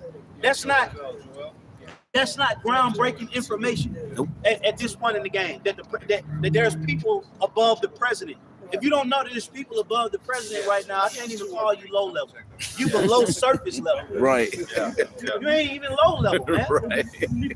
Voters. Oh, everybody know this information. You can talk to regular people about this information now, man. Yeah, everybody knows about it. At least a 2-minute, statement or whatever. You know what I'm saying? Yeah, If you're still a voter that hey, we gotta, them people that be having the stickers and they got the clipboard. They got the clipboard. Hey, you need to make a difference. Those are the lowest. Yeah. People. They don't know. They're on the blue list. Yeah, for sure. For sure. You got it. I want to bring this out real quick. You guys just talking about Bill Gates and Fauci. This is why the world listen to them. This is Ecclesiastes 13:2. It says, "When a rich man speaketh, every man holdeth his tongue, and look what he saith. They extol it to the clouds. But if a poor man speaketh, they say, what fellow is this? And if he stumble, they will help him. They will help to overthrow him." When that happened to us, see, we was bringing all the information out years ago, 10, 15 years ago. We was speaking all about what was going on behind the scenes. And nobody was listening to our black ass. They made parodies of it. They made parodies. We was getting clowned on. Yeah. Right? Now you kill us, shoot us. Now years later, everybody's jumping on the social media bandwagon. Right. Of bringing out 60-second clips of information that we gave you. Bro. A lot. You know how many people did my bad. You know how many people did they first expose a video off of Decode and Leave the World Behind? We been in this game. Right. The truth game. It's our territory. The truth game belongs to the prophets. Yeah, it's our territory. Which, because be honest, truth wasn't on the internet. Right. We had to put it on the internet. Right.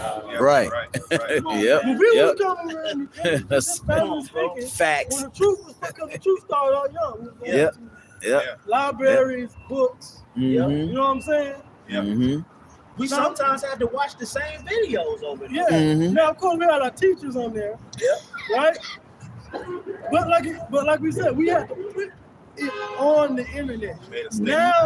Now you can click on any website, any page, you're gonna find some kind of meme, some kind of post or link on what's really going on.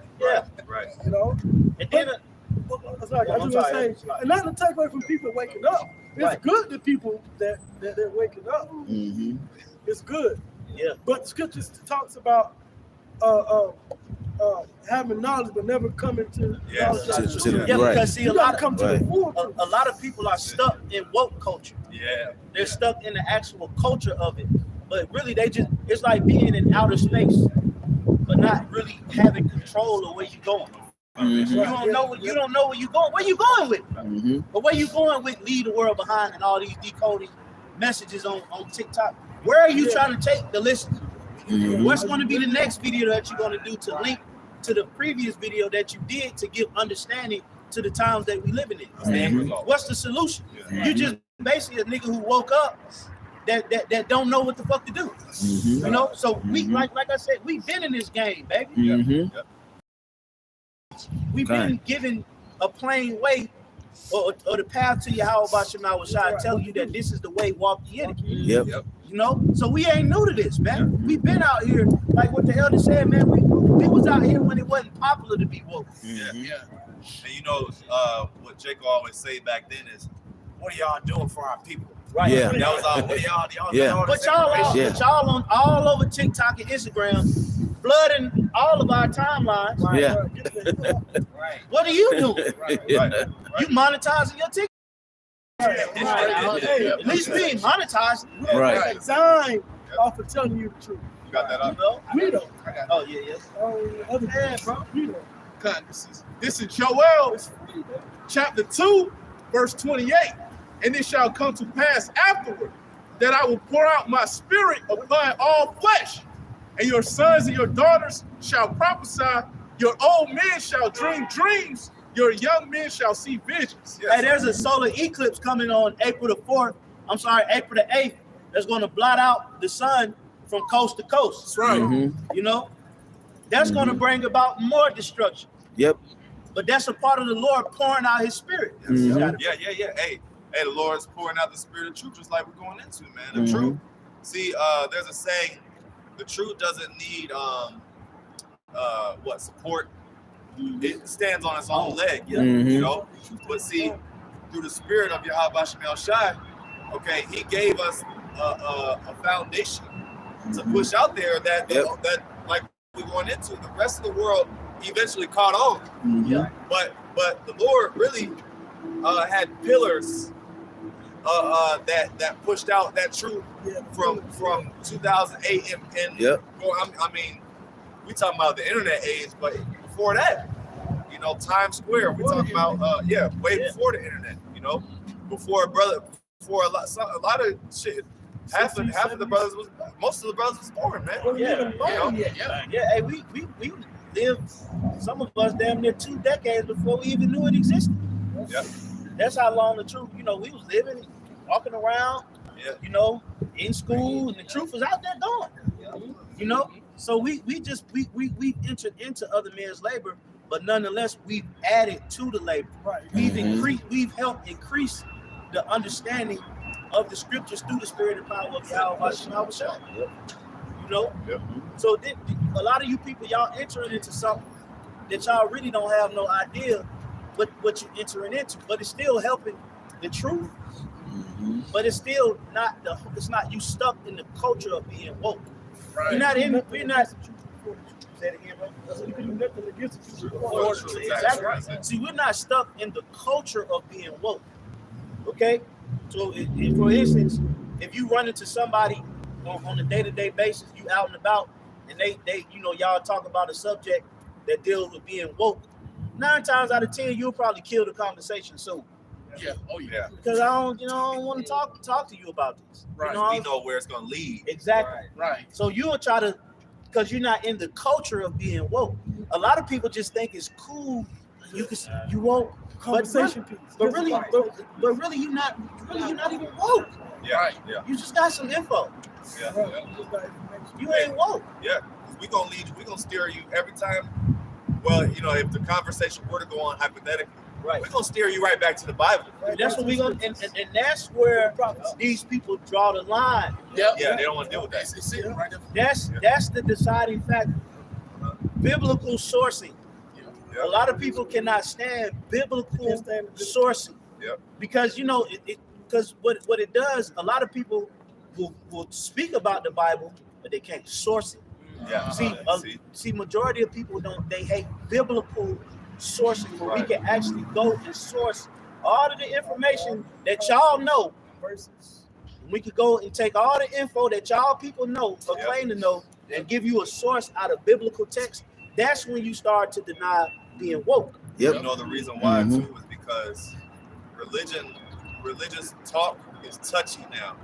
Because see, Esau has destroyed people's perceptions of the Bible through Christianity, telling so many lies, so that a lot of people have been told too many lies about the Bible that they're turned off They're turned off when it comes to the Bible. They're like, well, I don't want to, you know what I'm saying? I don't want to get into that because, but they only know the Christian, They know the religion of Christians. See, and I say this personally, but this is a true thing.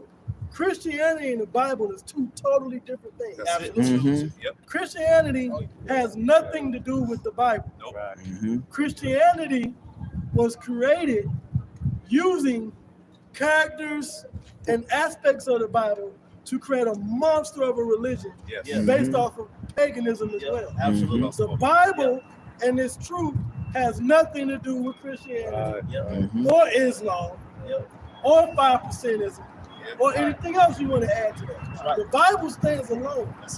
Because people claim about believing, they'll say they believe in God and they'll mention church, but you talk to the same person about, like you said, sourcing the Bible, and they'll, shy away from it. Yeah, but you know what? Just to land back off the elder, and I'm gonna say this straight to the point. You're not woke if you ain't in the truth, if you don't understand the scriptures. That's it. That's right. There ain't no such thing as being halfway woke. Right. Nope. Okay? Either you up or you sleep. Just because you got information that don't mean on the Illuminati or or chemtrails don't mean that you woke. Right. The only people who are literally woke up are literally the elect. Remember, because the scripture says that dead bodies shall lie in the great city, which is spiritually called Sodom and Egypt. Meaning there's a lot of dead spirits here. You sleep. So we're gonna get it to close the precinct. What you got, and then we'll close on that. This is 2nd Ezra chapter 6, verse 27. For evil shall be put out, and deceit shall be quenched. Verse 28. Yeah, evil shall be put out, and deceit quenched, man. And the Lord is putting out the spirit of deceit, man. To where, like, what's that? Jeremiah 49:9 said Esau will be laid bare, man. His lies are being exposed.